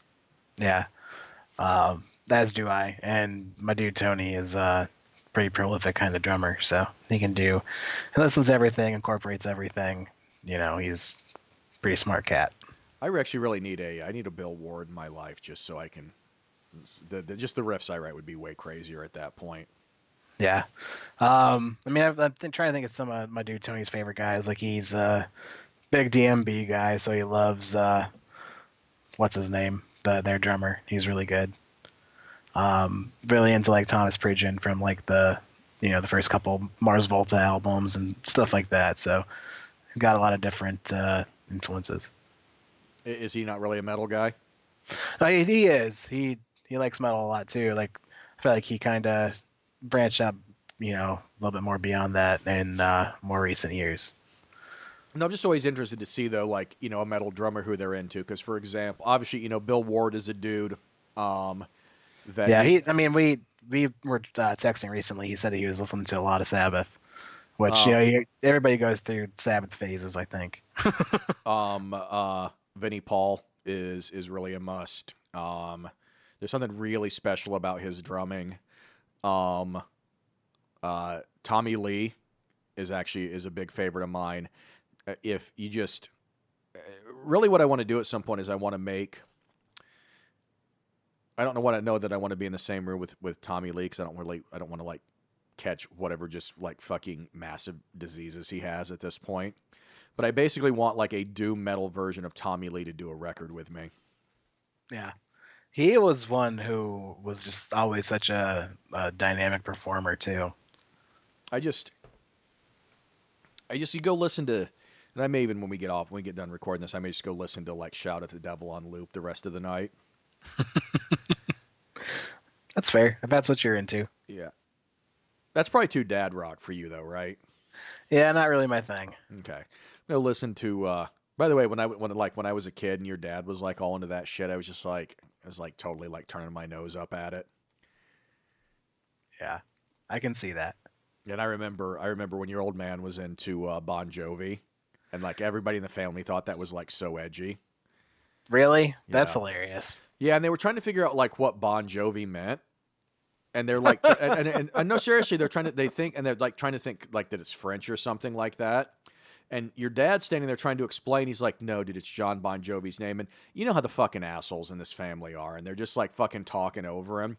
And then Right. you know how it is when JT gets like fucking like he gets worked up and he starts turning red and getting tense. Oh, Yeah. dude, this was happening 35 years ago. Yeah, Like this it's is kind of not. like Brock's lobster mode. Yeah, it is. Um, and it's sort of like it was just like fucking hilarious, and it's sort of like it's the whole no, I actually have the answer, and it's sort of like, well, no, you can't possibly have the answer because I already know everything, even though I don't actually know anything. Right. That's common in our family tree. Yeah, it's yeah. So yeah, yeah, poor dad.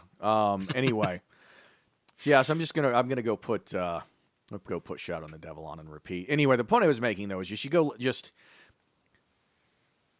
so Tommy isn't doing like, dude, he ain't in there being like all like fucking Petrucci or not Petrucci, Jesus fucking Christ, Petrucci's a guitar player. Oh my God, he's not being like Mike Mangini or anything Portnoy. or Portnoy. Portnoy. Getting my fucking Dream Theater members wrong.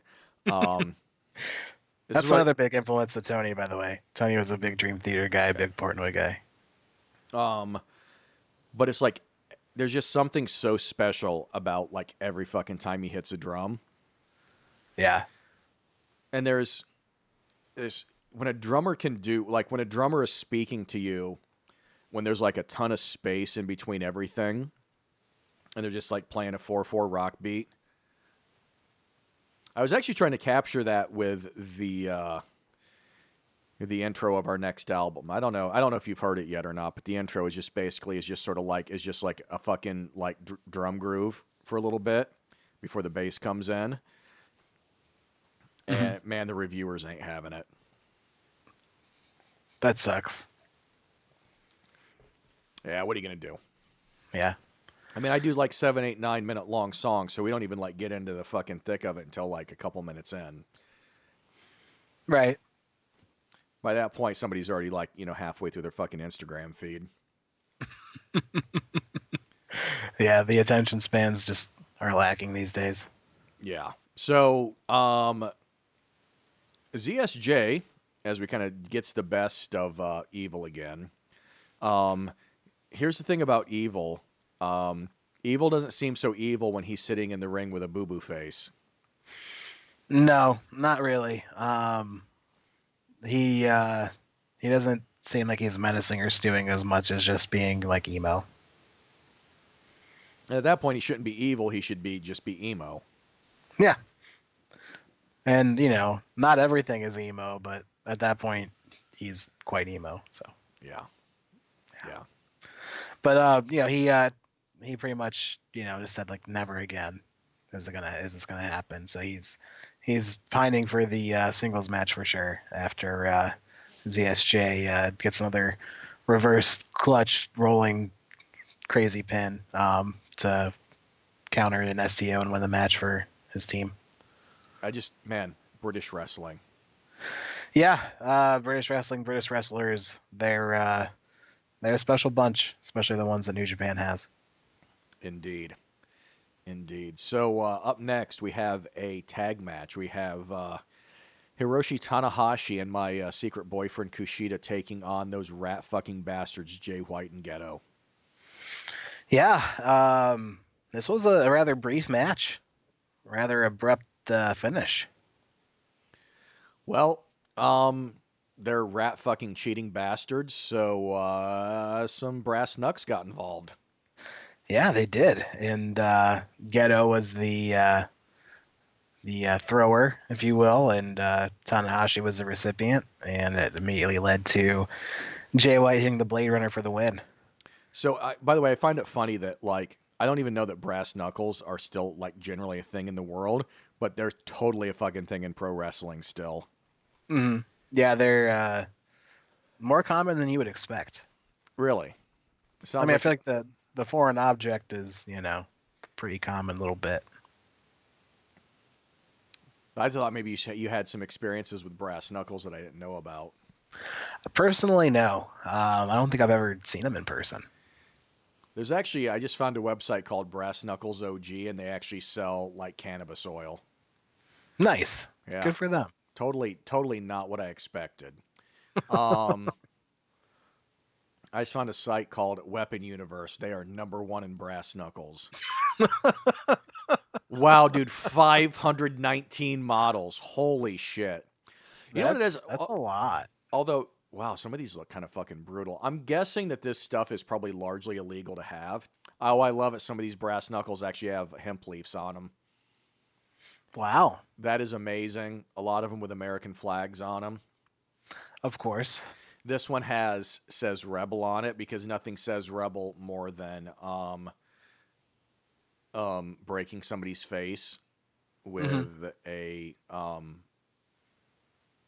thing. With a rather brutal implement. So here's one with a 13 on it. Here's one with two skulls. Here's one with two skulls and like a spade, like you'd have on a playing card. Yeah, this has like a bit of a county fair vibe to it to me. This is actually exactly what this. They've even got colored ones. There's like green brass and red brass. Yeah. You know probably what it is. Here's what I'm guessing. The thing is with brass knuckles is that that stuff is probably largely illegal. And so people are like getting stuff that is not yet been banned. Like for example, like I carry a tactical pen with me, so something like that, what you can actually like, you can get away with carrying it around, and you can use it for self defense. You can still be like, hey, it's just an ink pen, guy. Yeah, makes sense. Okay, but anyway, so Ghetto used brass knuckles and not a tactical pen. Right, and Jay White cut a pretty scathing promo afterwards as well. It was actually a great promo. I love that he's talking about like how they don't want two foreigners headlining Wrestle Kingdom, and then the American crowd is still booing and chanting "F you Switchblade," and yeah, they're pretty pissed. He got a lot of heat from that crowd. Dude, Switchblade's getting it together, man. Yeah, and he's still got a lot of time left to keep developing that character. That's awesome. Yeah, it's sort of like he hasn't even released his Pretty Hate Machine yet. Right. Because he's Trent Reznor. You get the joke. No, fine. Well, I thought you meant like he's still coming into his prime, but that's what I meant. That's what I meant. Right. That's what I meant because he's Trent Reznor. As Trent Reznor. Yeah. You know what, Matt? You can write the fucking jokes from now on. I'm not a Nine Inch Nails guy. I know, like as an Ohio guy, that's like a for shame type of thing. But yeah. I have never listened to a Nine Inch Nails album all the way through. Yeah, I don't know how many songs I've even heard by them. Probably count them on both my hands. I'm gonna completely like fucking like undermine myself as like a musician and a producer and a music guy. It's just fucking dumb fucking noise to me. Fair enough. That makes sense. I'm not really into that whole thing. Like I feel like for example, Sonic Youth have a lot of great songs, but like when they go into the noise parts in the middle, it always kind of dampens it for me. Yeah, I'm with you. Yeah. So this next match, dude, holy shit. Yeah, Ospreay and Marty Scurll for the Junior Heavyweight Championship semifinal for the tournament. So winner. Oh, go ahead. Winner's going to take on Kushida for the title. Yeah, and they hit it right out the gate, man. It's wild. So Ospreay just comes out fucking gorilla dick crazy. Spanish Fly, dive to the floor, shooting star, like 2 pinfalls immediately. By the way, generally in wrestling, you go see a big wrestling show and you get like a Ospreay and a Scurll in the ring. You expect at least 15 minutes or you're going to be pissed. But you know what? It's like when Brock and Goldberg were having their matches last year, or was it the year before or whatever. Mm-hmm. Those guys were doing like 2-3 minute matches and they were fucking amazing. And everybody went home happy. Yeah, I don't think that's inconceivable by any stretch. I think that's if anything, it should probably be like utilized more often. Not too often, but enough that like it gets you wondering. Well, I mean, they did it with Hiromu and Kushida, right? Last year, I think. And that was a great example of it too. Yeah, where it worked really well. So I would just, I would like to see that, every once in a while. Maybe stop doing maybe have a couple matches where you don't do the false finish. Just keep everybody on their toes because it's like, no, dude, it's like the UFC show last night. Derrick Lewis is not having a good fight, and then actually that the thing is, a Derrick Lewis fight almost seems like that was booked though, right? Yeah, it almost does feel like a work itself. It's sort of like, hey, just hanging out, getting my ass beat, then, like in 10 seconds the fight's over. Yeah, two big right hands and it's lights out. Although, you might say that, and then like he hits you with two big right hands just so you can see how legit it is. Yeah, no thanks. Yeah, I'm gonna pass on that. Mm. It's like, Mr. Lewis, I believe you that your balls is hot. And I do believe that you want to go on Joe Rogan's show and, yeah, do what he does. You want to smoke a little weed? Yeah, that's pretty funny. And Joe Rogan's like, yeah, anytime, man. Yeah, dude. Joe Rogan's looking a little beat up these days, man. Yeah. Apparently all that fear factor has aged him. Dude, you remember the Man Show? I do remember the Man Show. That's from like a fucking lifetime ago, dude. That seems so weird now. Mm-hmm. That, Chappelle's Show, Mind of Mencia. Well, Chappelle's Show is awesome. Mind of Mencia. It was clear he was trying to like glom onto that, you know, that popularity of Chappelle's Show. Well, Mencia has often been accused of being very unoriginal. Yeah, I remember that as well. It's just like the sort of the worst sort of like corporate cynicism, where it's like, well, hey, the black show is really successful now. The let's get a Hispanic version of the same thing, which is not like, I'm not like one of those guys where it's like, I don't know why the black people have their own shows. No, it's like, dude, it's a fucking obvious bullshit corporate cash in, right? And it's embarrassing. Yeah, it was like just a really awful parody, as far as I was concerned. Agreed. So let's get back to the match. Yeah. So the Osprey had an awesome start to the match, and Squirrel had an awesome finish to the match.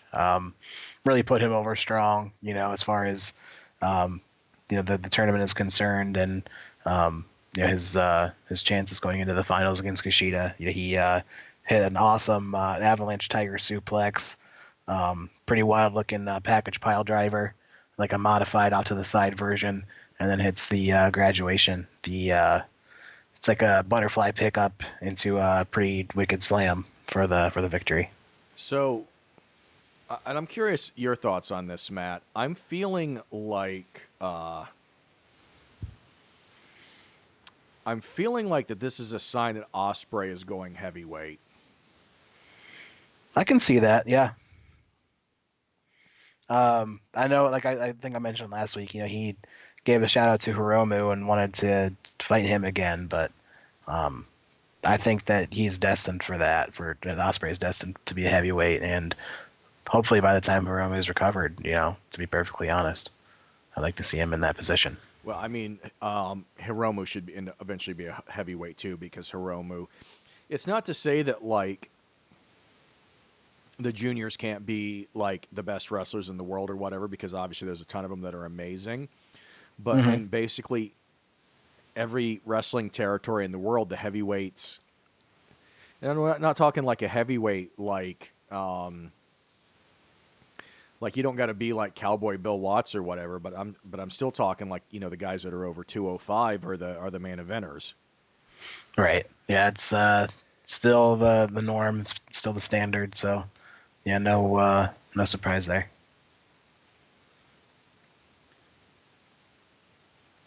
So up next, we have, for the first time since, I believe since the G1 special back in July, the IWGP Heavyweight Tag Team titles are on the line.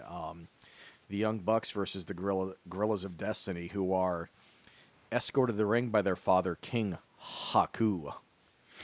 Yeah, it's kind of hard not to babyface them when they come out with Haku, right? Like the crowd seemed pretty split, and there are a lot of people who are really into God, and I feel like that was a big part of it. That detracts some heat because Haku is fucking awesome, and a lot of us have really fond memories of him from the 80s and 90s. Right. Yeah, he's a pretty beloved figure. So, um, not so sure if that's the wisest thing to do to have him come out with his sons when they're trying to be, really vicious, dickhead heels. And the thing is that I have no doubt that he could still like rip your eyeball out or bite your nose off, but he kind of looks like a jolly grandfather now. Indeed, a jolly grandfather in a Bullet Club shirt. Which sounds like the best grandfather ever to me. It does. It really does. Yes. I, But yeah, his kids, they're still pretty damn vicious. they're kind of rat fucking bastards, man. Yeah. Um, Matt Jackson was selling the back throughout the match, and what does Tonga Loa do? He shoves him off the top rope through a table onto the floor, and he does a big running power slam on the floor to Matt as well. Really relentless and pretty brutal shit. So, random theory here. So they've been doing this for a while now. They've been doing this Matt's bad back gimmick for, a long time. Mm-hmm. And Matt's a few years older than Nick. And obviously these guys are going to be teaming together for a while, but I wonder if this is not them setting Nick up for eventual single success. That would make sense. He's he's probably the more dynamic athlete of the two. So if one of them were to go solo, he'd be the one. As Matt gets a little older, because you could see Matt moving into more of a full-time creative and promoter role, while Nick is just being like fucking Shawn Michaels 3.0. Mm-hmm. Yeah, and Nick would be, or Matt rather, would be a really good mouthpiece for Nick too, if he wanted to, sink his teeth into that role and back away from the in-ring stuff. These guys are those two are so smart. Matt in particular, that I really, really think that that they'll figure that out, and that I get the feeling that these guys have, and it's not like that they're like it's set in stone, but I get the feeling that these guys probably have like the next 10 years mapped out. Probably, and I hope that it's within the New Japan ROH context and away from WWE. I can't see the situation where they do WWE. Yeah, it doesn't seem like a good fit. Maybe them or Kenny decided that just listen, I want that. I want to make over the next 5 years. I want to make $10 million, but because they're all like smart businessmen, but they also seem to be having too much fun and way too in love with professional wrestling. Yeah, absolutely. And Cody, in a very good way, wants to be his dad. Yeah, and he's got that kind of maverick spirit, and he's certainly capable. I really want to see. Then this isn't going to happen. This is like one of my wrestling pipe dreams. I actually would like to see Dustin leave WWE and go out and start doing the circuit with Cody. And actually, Cody and Dustin do a year in the World Tag League. That would be phenomenal. I would eat that up. Dustin's a little beat up, and I think he just had double knee surgery. Dustin's always been an awesome worker, like always. Yeah, and in the tag setting, he can work his stuff and not be relied on to have a whole match. It would really work out well in his favor, I think. And I think the great thing is let's say imagine you did like a Cody and Dustin match versus God. Can't you just see like the heat segment on Dustin? Mm-hmm. Yeah, it'd be perfect. Because you got like the older brother who's kind of beat up. He's like the world weary warrior. And they're just like you got these two young hosses just beating the shit out of him. And just John and being as obnoxious as all get out. Yeah, it'd be perfect. You can almost imagine seeing like fucking Tama being there like like if your old man was here, I'd do this to him too. Hmm. Yeah, absolutely. And that's insta heat there for sure. Cody gets in the rings, just starts dropping fucking bionic elbows on everybody. Yes, bionic elbows and disaster kicks for all. Bionic elbows for the world. Absolutely. So yeah, the God end up taking the titles in this match. So I was not expecting that. This was a hell of a match. Um, it restored a little faith in the Tongans for me because they had a shit fucking G1. Yeah, ain't that the truth? And I like kind of how in the post show interviews, Kenny was sort of setting up that like, hey, you know, these guys had wrestled like 3 shows in 4 days, so let's see what happens when you get them fresh. Right. Yeah. Is And it, then is that kind of heelish though to say that? a Or little bit. okay, that's what I thought. Yeah. But regardless, yeah, the Tongans pick up the victory with a little 3D action. And that is their 4th reign as tag champions. Yeah. That's quite a storied run. I mean, that's rare that the team would get that many chances with the title. Unless you're Tin Cozy. True. Yeah, that's rarefied air, no doubt. And those guys, I think those guys have had like 20 reigns with the titles. Probably. I don't doubt that for a second. I'm so happy to see Kojima back, by the way. Yeah, he's always welcome. I love Kojima so much. I love that he had basically like there's a shirt that he has. It's like a play off of like an old Ozzy album cover, and I just wish that shit was on fucking Pro Wrestling Tees. Yeah, that would be a badass purchase. I would wear that shit on stage. Yeah, totally. Yeah, so the Tongans come out on top. They did a little bit of heated promo, just talking shit to all the experts who didn't expect them to win the titles and all that fun stuff. So that was pretty good heel promo after the match. Well, they are indeed good heels. Absolutely. By the way, I liked it, back at the G1 special where the Tongans did the beat down of the rest of Bullet Club when Haku's doing like his like 80s like martial art strikes. Yeah, those little throat chops or whatever, those are great. Where he's doing like the little like the hand thing and then like it's a little throat chop. And I'm actually I wish we were doing this on a webcam so you could just see like me like actually sitting here doing it, but I'd probably giggle too much. It would derail the whole show. Well, yeah, I already had made you at a giggle fit with my 20 minutes of Dusty Rhodes. That was well worth it. I wish you jumped in with some Terry Funk though. I'm not ready for that kind of heat. You're not ready for that kind of heat? No. You egg sucking dog. That's all I can do. Just the basic Jim Ross line. I'm going to talk to you a minute about the Funk Brothers. Amarillo, Texas. Now, in case you don't know, Amarillo, that means yellow in Spanish. Now, that makes sense because the whole Funk family is yellow. Now, what you don't know is that Dora Funk Jr. was so scared of Jack Briscoe that he faked the knee injury.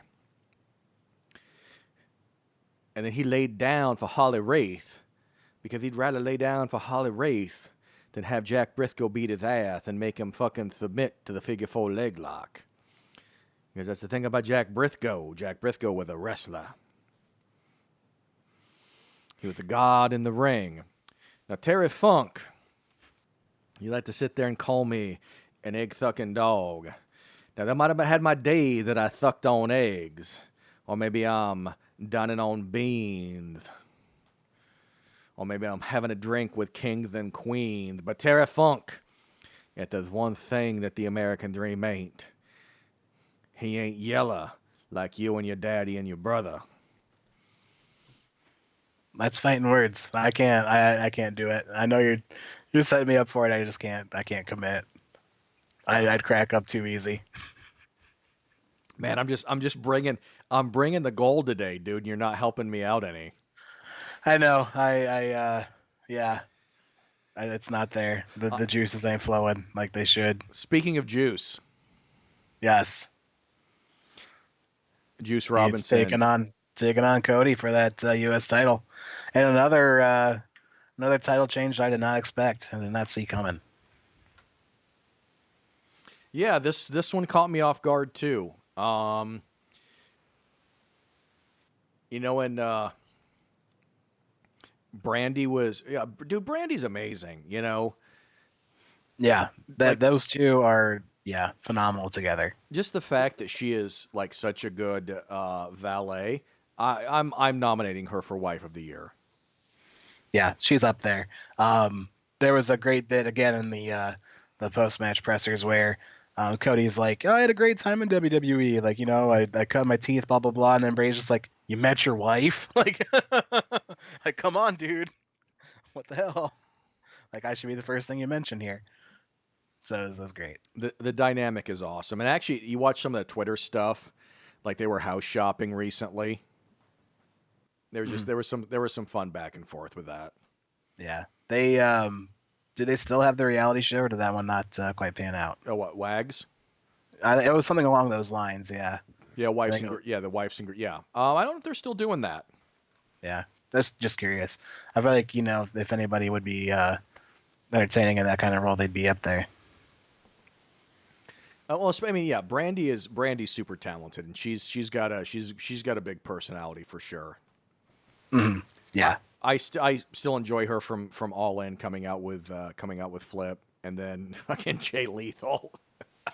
yeah, that was fantastic. Lethal really embodies that character well I when just he so chooses, there's so many just like twitchy mannerisms to Macho Man. Um, and he nails them. yeah, it's just fuck, man. I may need to go. Here's what I'm gonna do when we get done with the show. After I get it edited and uploaded, and I do all our social medias and everything, and I'm gonna go put on Shout at the Devil, and I'm gonna watch old Randy Savage matches on the network. Hell yeah, dude! Sounds like a night. You know what? I think Macho Man would agree Oh yeah, that that's doing the thing. doing the thing. Yeah. So back in 2011, when Mr. Poffo was still gracing us with his presence on this earthly plane, me and my dude Lucas were up in Tampa. We're going up there to see was Rotting Christ in Melakesh at the Brass Mug in Tampa. And Lucas swears to this day that we were out on a road somewhere and he saw Randy Savage pass the other way in his SUV. I'd believe it. And now here's the thing you got to keep in mind. At this point, Savage basically looked like muscly Santa Claus. Yeah, yeah, he is definitely all white with the facial hair and everything. Apparently, but at the end of his life, Randy was in a really good place. He got back together with his high school girlfriend, and they were married and everything. Yeah, it seemed like he had finally, gotten some peace. So And unfortunately, it was pretty, short lived. But yeah, um, and he did his hip hop album, but you know what? Unfortunately, some of us are only fated to walk this planet for so long, and you can only burn so bright for a little bit. yeah, and he definitely gave all his energy, and really he really did shine bright for sure. Well, Randall Poffo shone bright for about 4 decades, so we're all the better for it. Absolutely, yeah, he was one of the most recognizable legendary figures in the history of wrestling. So here's one of these things. I am a fairly successful businessman myself. I am not a successful businessman on the level of Vincent Kennedy McMahon. So far be it from me to question the decisions that he's made onto having a company whose stock is worth $90 a share. But I really feel like I was robbed by not getting that mid-'90s Randy Savage Shawn Michaels feud. Yeah, that would have been if it didn't draw Amazing Business, that would have been, the type of stuff that somebody would have, a real fan would gush about for decades. And there is on the one Savage DVD. I think we talked about this last week or the week before. There is that Savage DVD where I think might have been a Saturday Night's Main Event match where him and Sean wrestled and Randy in his last title reign. Hmm. So imagine this: Sean was definitely done with Sensational Sherry by then, and honestly, she was probably in WCW with Harlem Heat at that point. And Yeah, it's around there. Yeah. by the way, full fucking props for Sherry Martel. But you think about this: you do, Sean. You got Sean in his first world title reign. Set some shit off with Savage. Savage is like, you know what, brother, I'm retired.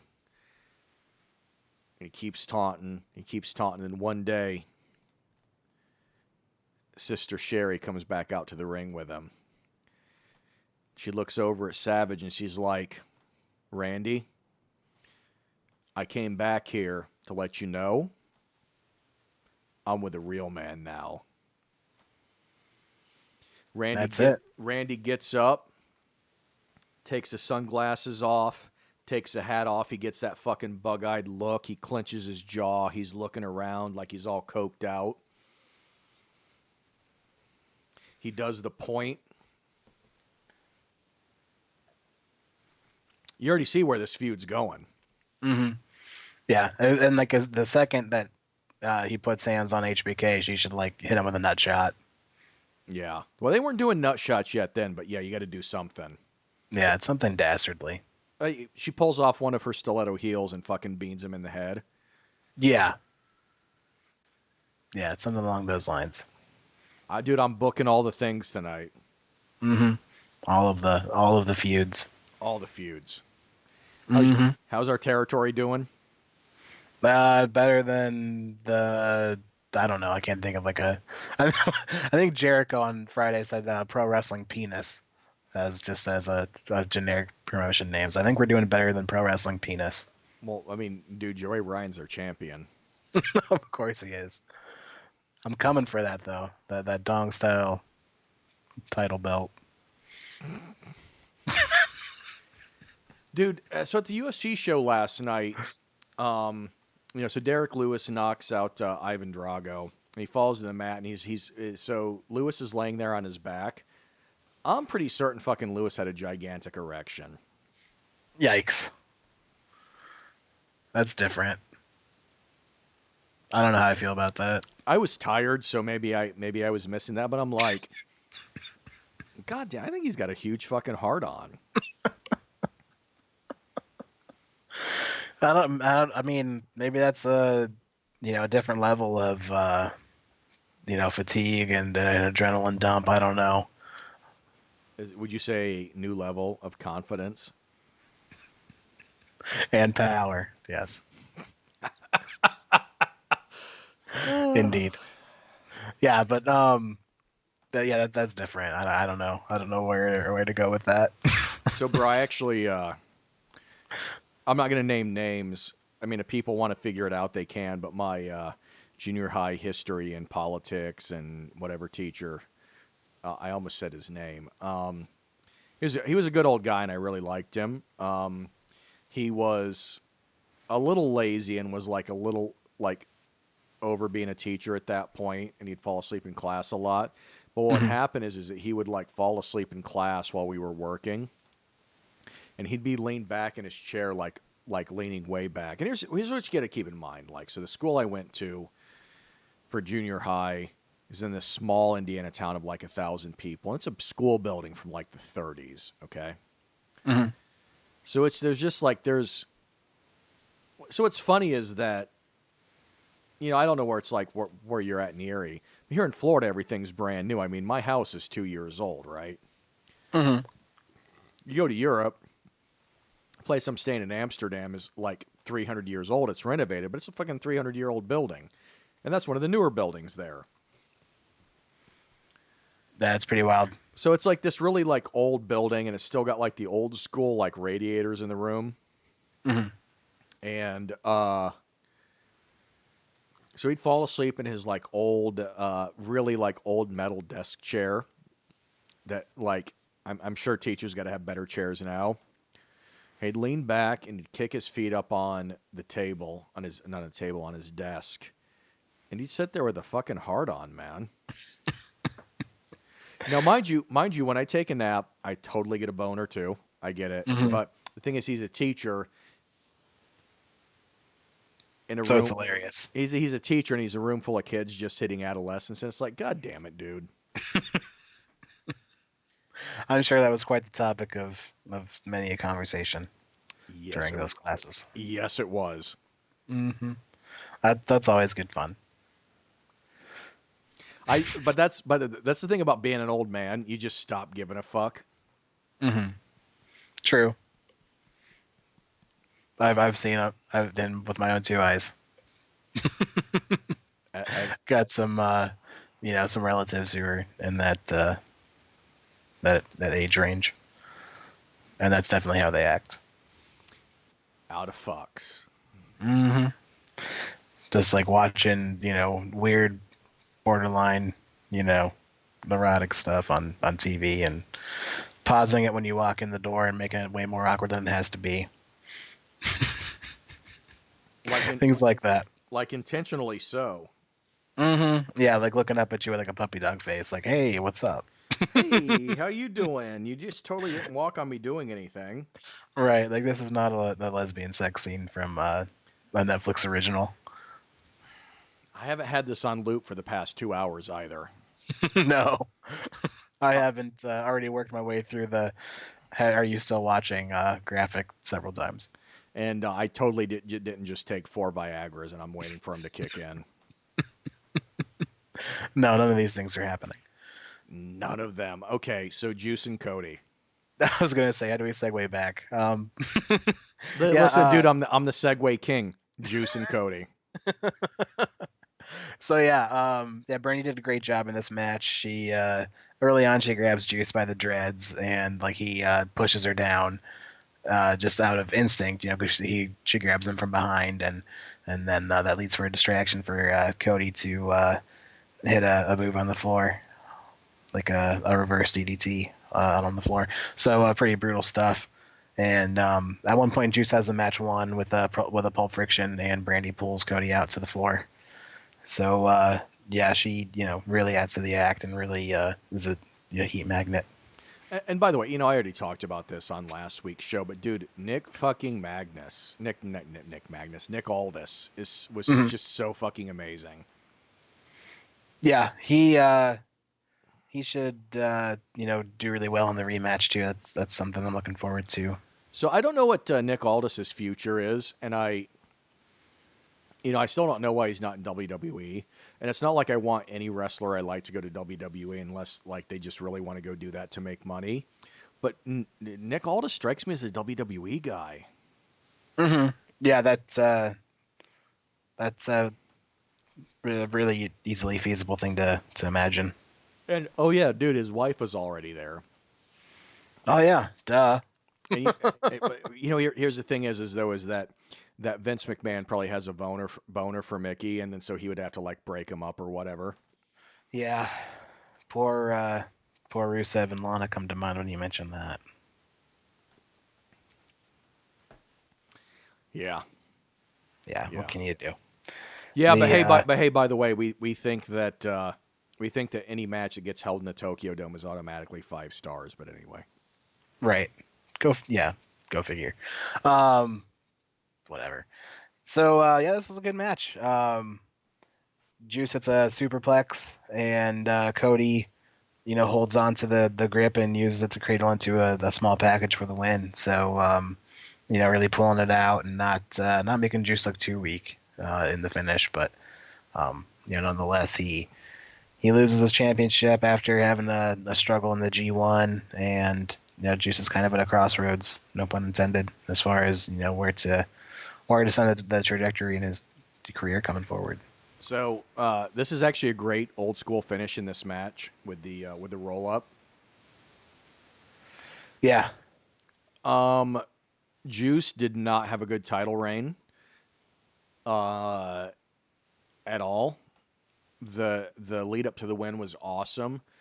Juice may be one of those guys that can't have a title. That would be unfortunate if that was so, because I really like him. So But what I would say is this is that the initial blush is that is unfortunate, but remember Roddy Piper was never a world champion. true. Ted DiBiase was never a world champion, and those guys were both main event headliners that drew big money. Yeah, for a long time as well. Really long successful careers. I mean, listen, as a couple other examples, like Dean Ambrose, I don't think Ambrose should have had a world title reign. Absolutely not. And Naito, and dude, I know everybody loves Naito. I love Naito. Naito's my favorite guy in New Japan. I don't know that Naito should have titles. That's fair. Yeah, I can see the line of reasoning for that for sure. I'm not for certain with that. And you know what it is? There's a certain like old school thing that I have about me when it comes to like who holds the belt. Like for example, and I'm sure we talked about this on this show, Mick Foley should have never been a world champion. Yeah, you've expressed that sentiment before. Kane should have never been a world champion. I would agree with that. Jack Swagger, Yeah. Sheamus. Yeah. I'm going to give Great Khali a pass because sometimes you got to put the belt on the monster heel. I don't know if that's the the best one though. Actually, if you're going to put a belt on a monster heel feuding with Cena, it should have been Umaga. Yeah, that would have been a good one. Man, He was great. I loved Umaga. Yeah, he was awesome. But anyway, you get the point that I'm going at. It's just, and thankfully they've actually started taking the titles way more serious in the last few years. Like, dude, AJ's had a hell of a run, and it's actually at the point where I hear people saying, "Dude, they got to put the belt on somebody else." Right. Yeah. There's been a lot of people saying that it should be Joe's turn, but Well, I'm not so certain about that. Looks like well, Daniel Bryan's up next Okay. because Yeah, whoever he ends up feuding with, it'll be good between those two. but they may actually, you know what, dude? They should totally do Daniel Bryan and Joe at WrestleMania. That would be sick. That would be like a dream match situation for sure. Yeah, dude, just give those two a half hour. Mm-hmm. So let them do their thing. Let them have a half hour. Dude, open the show with that. That's fine. Oh yeah. Open the show with that. I'm trying to think of who they'll headline WrestleMania with. Roman and somebody. Yeah, so Roman is the Universal Champion. Maybe it's a Shield triple threat. I don't know. They're not going to do a triple threat as a main event. Dean's probably turning heel. Roman and Dean doesn't seem like a WrestleMania main event. I think like Roman and Seth could be. Yeah. Actually, Roman and Seth would be a hell of a main event. Yeah. That'd actually be Roman and Seth would be really dude, if you headline the New York WrestleMania with Roman and Seth and Daniel Bryan and Samoa Joe, what do you do with AJ? Because you got to have AJ in a killer match. Yeah. Is that when you bring in the Rey Mysterio maybe? Maybe do AJ and Shinsuke again for the U.S. title. I think a lot of people soured on that feud near the end by the time it was over, unfortunately. Okay. So I don't know if I think it's probably too soon to bring it back. Maybe you get AJ in a tag team of some kind and have him maybe have a really cool tag team match. Yeah, that'd be nice. SmackDown's kind of got a weak, babyface roster, but maybe him and I don't know. Jeff Hardy's really the only other babyface that comes to mind. But put AJ together with somebody and have them wrestle the New Day. Yeah, that would work. All right, I got it. AJ and Chad Gable. Okay, I can get behind that. AJ and Chad Gable take on the New Day at WrestleMania. Boom, book it. Another one. Dude, I told you I'm booking all the things tonight. Mm-hmm. Across several territories. All the territories. Keep it up, man. I'm gonna fucking book Puerto Rico later. Are you gonna book Reptile? Who? Reptile. Who's Reptile? That's Luke Gallows' lucha alter ego. Is this a talking shop thing? Yeah. Okay. Well. Yeah, it's a hoot. Pun intended.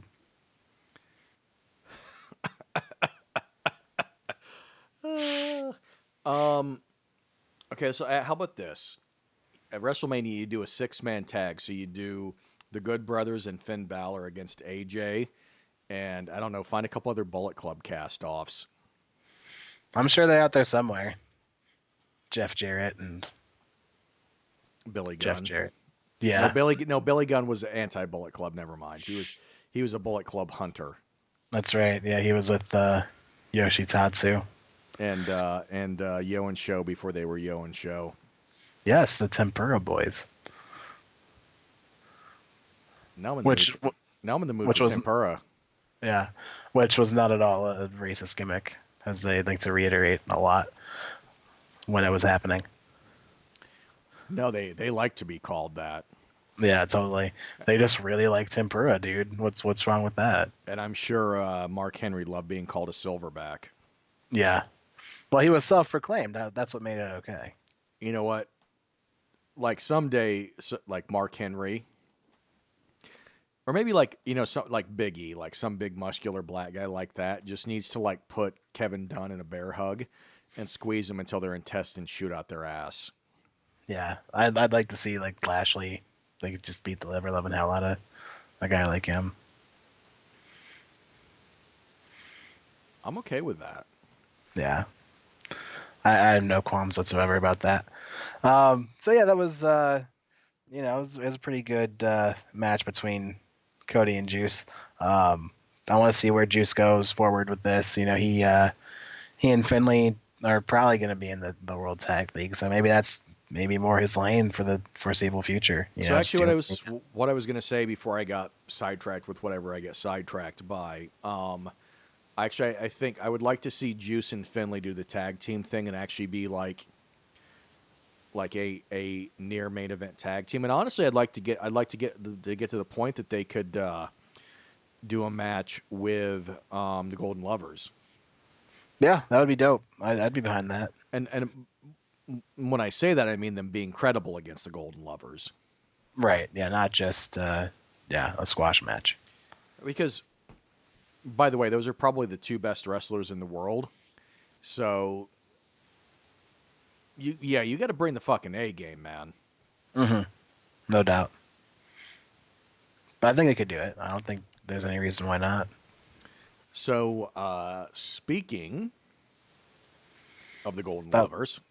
Yeah, they took on Okada and Ishii in the main event.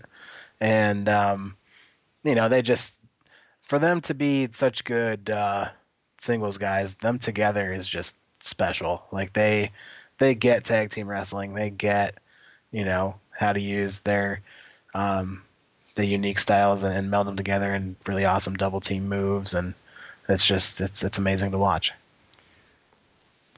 You have... maybe you put down the 10 best singles wrestlers in the world. There's probably 4 of them in this match. And if you want to sit there and tell me that Tomohiro Ishii is not in that list, just don't ever talk to me about wrestling, please. Yeah, he's phenomenal. Like, Seriously, like we can make arguments about who's the best because you could talk about Okada, you could talk about Omega, um, Osprey.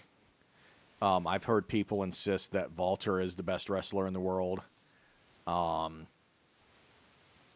and I wouldn't argue with that being big mean motherfucker. Did you see what he did to PCO? I mean, Jesus Christ. I did not, unfortunately. So just Google Walter versus PCO and then see what PCO's chest looked like. Okay, will do.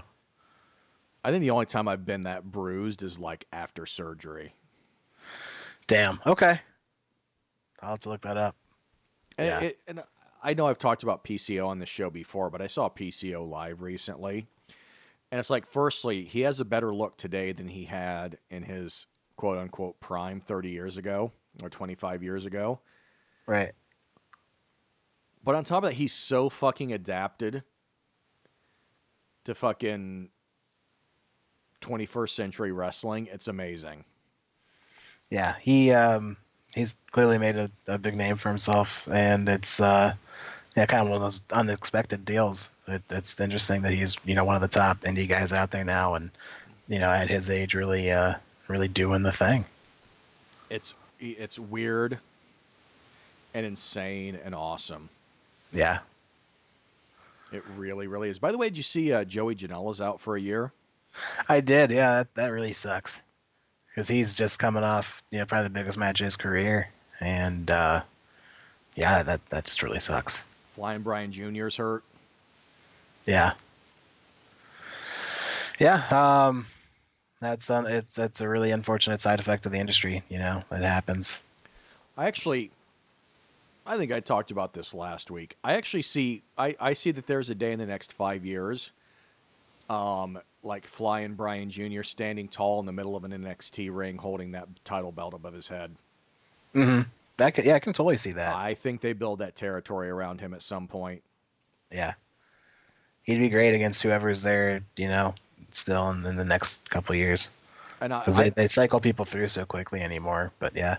Can't you see Triple H being like a huge Brian Pillman mark? Mm-hmm. Yeah, especially now that he doesn't have to politic against him. Well, Brian Jr. actually says that he heard a story from his mom, who he doesn't necessarily trust. Or I don't know if Melanie Pillman was actually his mom or not. It might have been his stepmom. But anyway, heard a story from his mom that at one point Triple H was actually changing his diapers back when he would have been terrorizing. Might have been terror. Yeah, it's probably terrorizing. Or Jean-Paul Levesque, the French aristocrat. That might have been what he was. Yeah. Because he had a couple gimmicks there in WCW. Right. Yeah, I'm not sure. What the time period is on that. But. Yeah, I think that would have been Jean-Paul. Curtsy and ass. You know what? Dude made it work. Mm-hmm. Yeah, totally. I mean, dude, even in like 99, he was like all like pretty and clean shaven and had his fucking like braided ponytail. Mm-hmm. And he finally like, there's that one time that he came back from like the bad knee injury and he comes out in like his leather jacket with the denim jacket over top of it with the sleeves cut off. It's an iconic look. I actually, at one point, I was like, when I was married, I was totally trying to like get my wife to let me do that look, and she was just sort of like, "Nah, bruh." Only like quarterly trying, like a quarter trying to amuse me, and I'm thinking like, now I'm sitting here thinking like, dude, I'm about to go back to Amsterdam in November, and it's going to be cold as fuck. Like, I feel like I need a leather jacket with a denim jacket over top of it. You gotta whip that out, huh? Do it up, dude. Yeah, more power to you. I may need to do that. Just walk around Amsterdam looking bad as fuck. Yeah. Are you just gonna like have the King of Kings playing on loop on your phone, in your pocket? Because you should. Probably the game. Okay, fair enough. Because it's all about the game, and how you play it. And how you play it. Yeah. Yeah. That's how it goes. You know what else we missed out on? Ah, Randy Savage Triple H feud. yeah, that'd have been good. That, yeah. But he elevated DDP as well as he could in the political cluster F that was WCW. So Holy shit, did he ever? yeah, How about Randy Savage Undertaker? that's raunchy. That'd have been something else. How about you have Savage get back in the ring, basically like for WrestleMania one year, Randy Savage, Randy Orton. Yeah, Randy Legend Killer Orton too, when he's just punting people's heads off. I just feel like we missed out on so much. Yeah, yeah, that really sucks. So how about we get back to this tag match? Okay. Yeah, there's just like I said, lots of really unique, innovative double team stuff between Omega and Ibushi, and they just I think that's pretty much the story of the match, is them being a more cohesive unit as a tag team, and that really being what led them to the victory here against two really awesome, world class singles guys, but just didn't really have the experience tagging together. So, one of the things that I love about Omega and Ibushi teaming is the Golden Trigger, and that's totally a move you can pick in Fire Pro. That's awesome. That's really great. And they even do the gun pose. Nice. It's kind of badass. Yeah, I'm looking forward to getting a hold of that at some point. Now that they've got the New Japan guys on the roster. Well, they got promoter mode coming out at some point, and they also have like a junior heavyweight pack coming too. Which I remember seeing their roster and thinking that wasn't a very very junior heavyweight friendly roster. So that's good that they add more people to it. Yeah, there's definitely like more guys coming, so it's going to be awesome. Very cool. So yeah, the angle after the match was kind of interesting too, with Cody coming out, making his presence known. I feel like he was kind of, in a way, helping out his buddies by offering himself. He was, but he was like, it was very slimy how he jumped in. Yeah, it's a rather, it's an ambiguous move. It can be perceived multiple ways. Either he's trying to help his buddies from destroying each other, or he's just trying to be the belt collector. And actually, Kenny gave him full props. Kenny gave him full props when they were doing the press conference afterwards.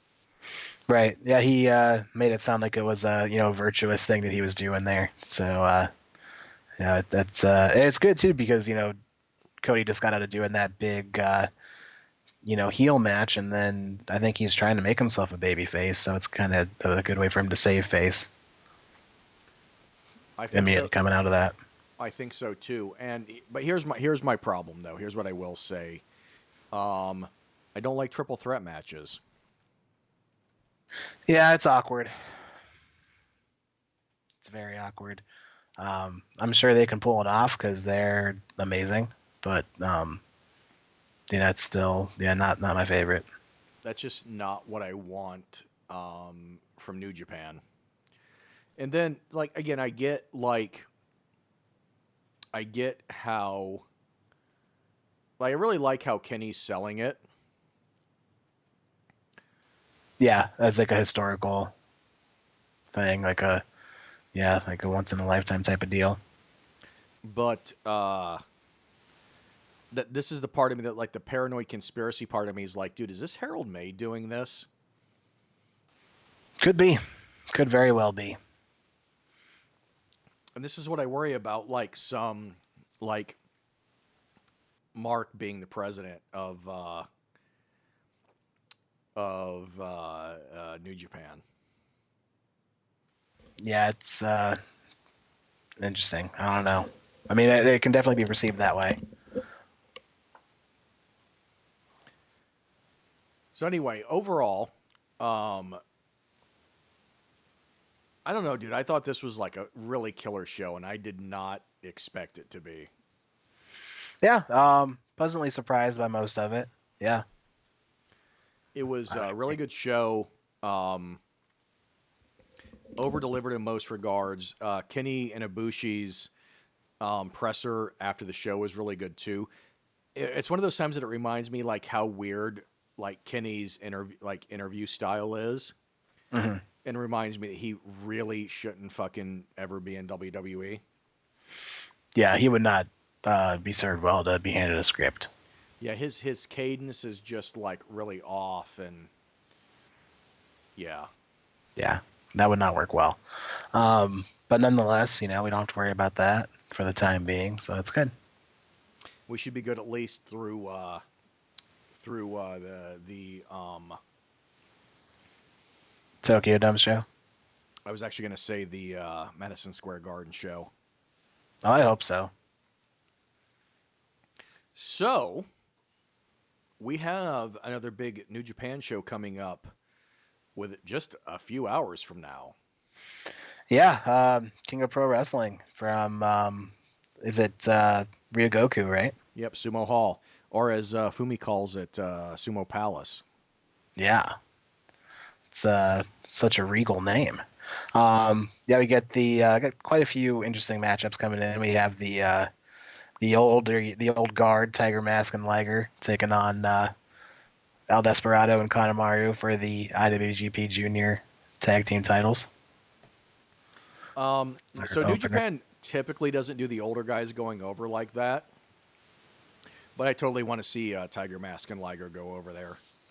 Yeah, I mean it would be fine. It'd be a good transitional team because I feel like Show and Yo are gunning for that, and that's kind of their spot to lose as far as the top, being the top tag team in the junior division. So Actually, maybe they set up Tiger Mask and Liger against Yo and Show at the Dome. yeah, that'd be awesome. I think that's probably the plan. I think they're gonna win the junior tag league, and set them up for that match. That'd be cool. I that would make me happy. Me as well. Yeah, I agree. I would be a happy old wrestling fan because of that. Yeah.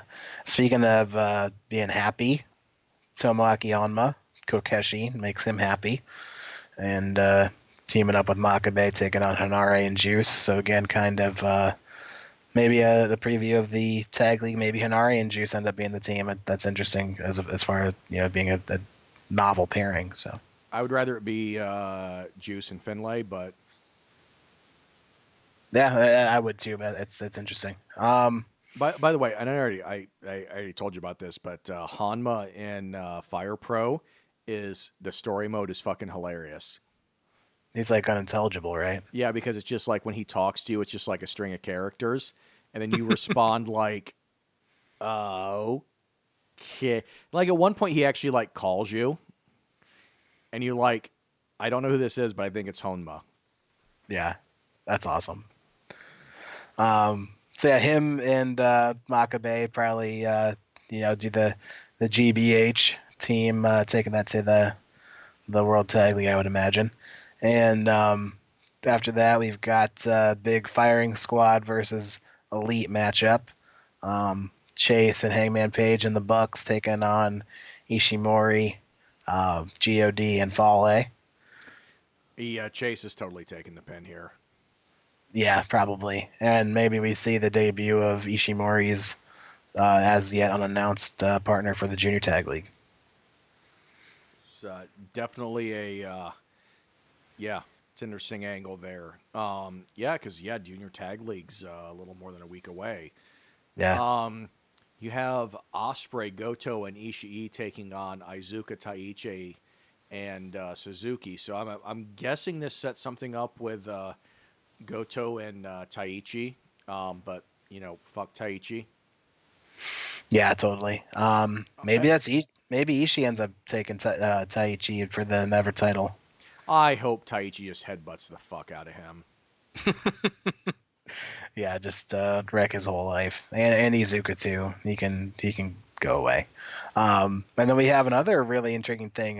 The Lij um, new member announcement video was recently posted online, and really cool thing. They're in the casino, and Naito's got what I'm assuming is a whiskey on the rocks, and he's giving a speech about how Lij's got to move forward and evolve, and there's going to be four or five members, awaiting Hiromu on his return, his arrival again. So we're going to see who this mysterious new Lij member is going to be, and they're taking on Shoyo, Yano, and Okada. So, Chris Charlton had a Twitter poll, and he was asking what everybody was most excited about for King of Pro Wrestling, and the top pick was new Lij member. Yeah, I voted for that, and it was like 75%, I think. As did I. Yeah, so that's pretty awesome. Looking forward to that. And we have the big Evil versus ZSJ match. Finally getting a one-on-one between those two, as Evil's been really longing for the last several weeks. Evil wins, and then Jericho comes out and jumps him. Totally, and that's going to be an awesome angle. It's going to be an awesome match. Looking forward to that. Kushida versus Marty Scurll. I really don't know who goes over here. No, me either. Scurll looked really, really strong in the match against Ospreay. That's where I'm leaning, but I'm nowhere near certain on that. Because I don't know. I just also think Scurll's going up to heavyweight at some point too. Probably, yeah. I can see that. And then we have Tanahashi and Jay White for the G1 briefcase. Yeah, pretty unprecedented. That the person winning the G1 doesn't hold on to those rights, so I don't see that happening. And either way, Jay White's going to get a ton of heat just being an absolute asshole heel. So I don't think it's going to diminish him at all in the process either. So that should be a really cool match. G1, Jay White is going to win his G1 one day. He's going to headline the Tokyo Dome, and he's gonna win the big belt, and then he's going to get his ass booed off the whole time he does it. And then the day that he finally makes that face turn is going to be glorious. It will be. It'll be a blast. And the main event for King of Pro Wrestling is the IWGP World Heavyweight Champion, the Cleaner, the Best Bout Machine. Yeah, taking on two of his good buddies. Cody. Who? The double title holder, Cody. And his Golden Lovers partner, Kota Ibushi. His more than friend, potentially. His boyfriend. Yeah. I'm going to say, if you're gonna have a boyfriend, I mean, you do worse than Ibushi. Absolutely, you could do much worse. Yeah, I'm just saying, if you're just at a minimum concerned about arm candy, Ibushi. Mm-hmm. Although yeah, I heard that when Ibushi went to All In, he didn't know how to hail a cab. That's interesting. So you maybe don't want a boyfriend that is that helpless. So yeah, you got to balance a little bit. Mm-hmm. Yeah, it's yeah, that's life, I guess. So that's what we got coming up on, and again, in just a few hours. The day after that, on Tuesday, there is a press conference to announce the Wrestle Kingdom 13. 13, Matt, the 13th Wrestle Kingdom. Yeah, it's interesting. It's wild to think that it's been that long, and it's the entire card being announced quite a ways out. I mean, there's still Power Struggle. There's still a few tours between now and then, but that's it's pretty huge. So you got a couple big days of wrestling there. So we've got a very interesting show to bring to everybody come next weekend. Yeah, gonna be really looking forward to that. This whole year is culminating really nicely, and 2019 is gonna be, I by all means, I think it's going to be an awesome year as well. So I think we've kept the people here long enough today, Maddie. I've certainly kept you long enough. Before we head out, why don't you go ahead and plug your stuff? Sure thing. The Twitter is at albino buddha, ALBINO_BUDDHA. Instagram is at Thompson MR. That's Thompson with an M and a P. And let's see, the Facebook is facebook.com/MA double D Ha MA double T dot T. Sorry to ha over you there, dude. Oh, no, it's okay. My haha is going to use a little bit more enthusiasm. A little more beef. Yeah. So guys and gals, you can find me on Twitter at the Zork. That is spelled with a 0, not an O. You can find the show on Twitter at FG.Bombcast, flying.gaijin.bombcast on Facebook, flying.gaijin.bombcast on Facebook. And by the way, my band Northern Crown, who does the intro and outro song for this show, has a new album coming out this Friday. So go check it out on Spotify, iTunes, Google Music, wherever the hell you get your music. And everybody, enjoy your week, enjoy your wrestling. We will see you later.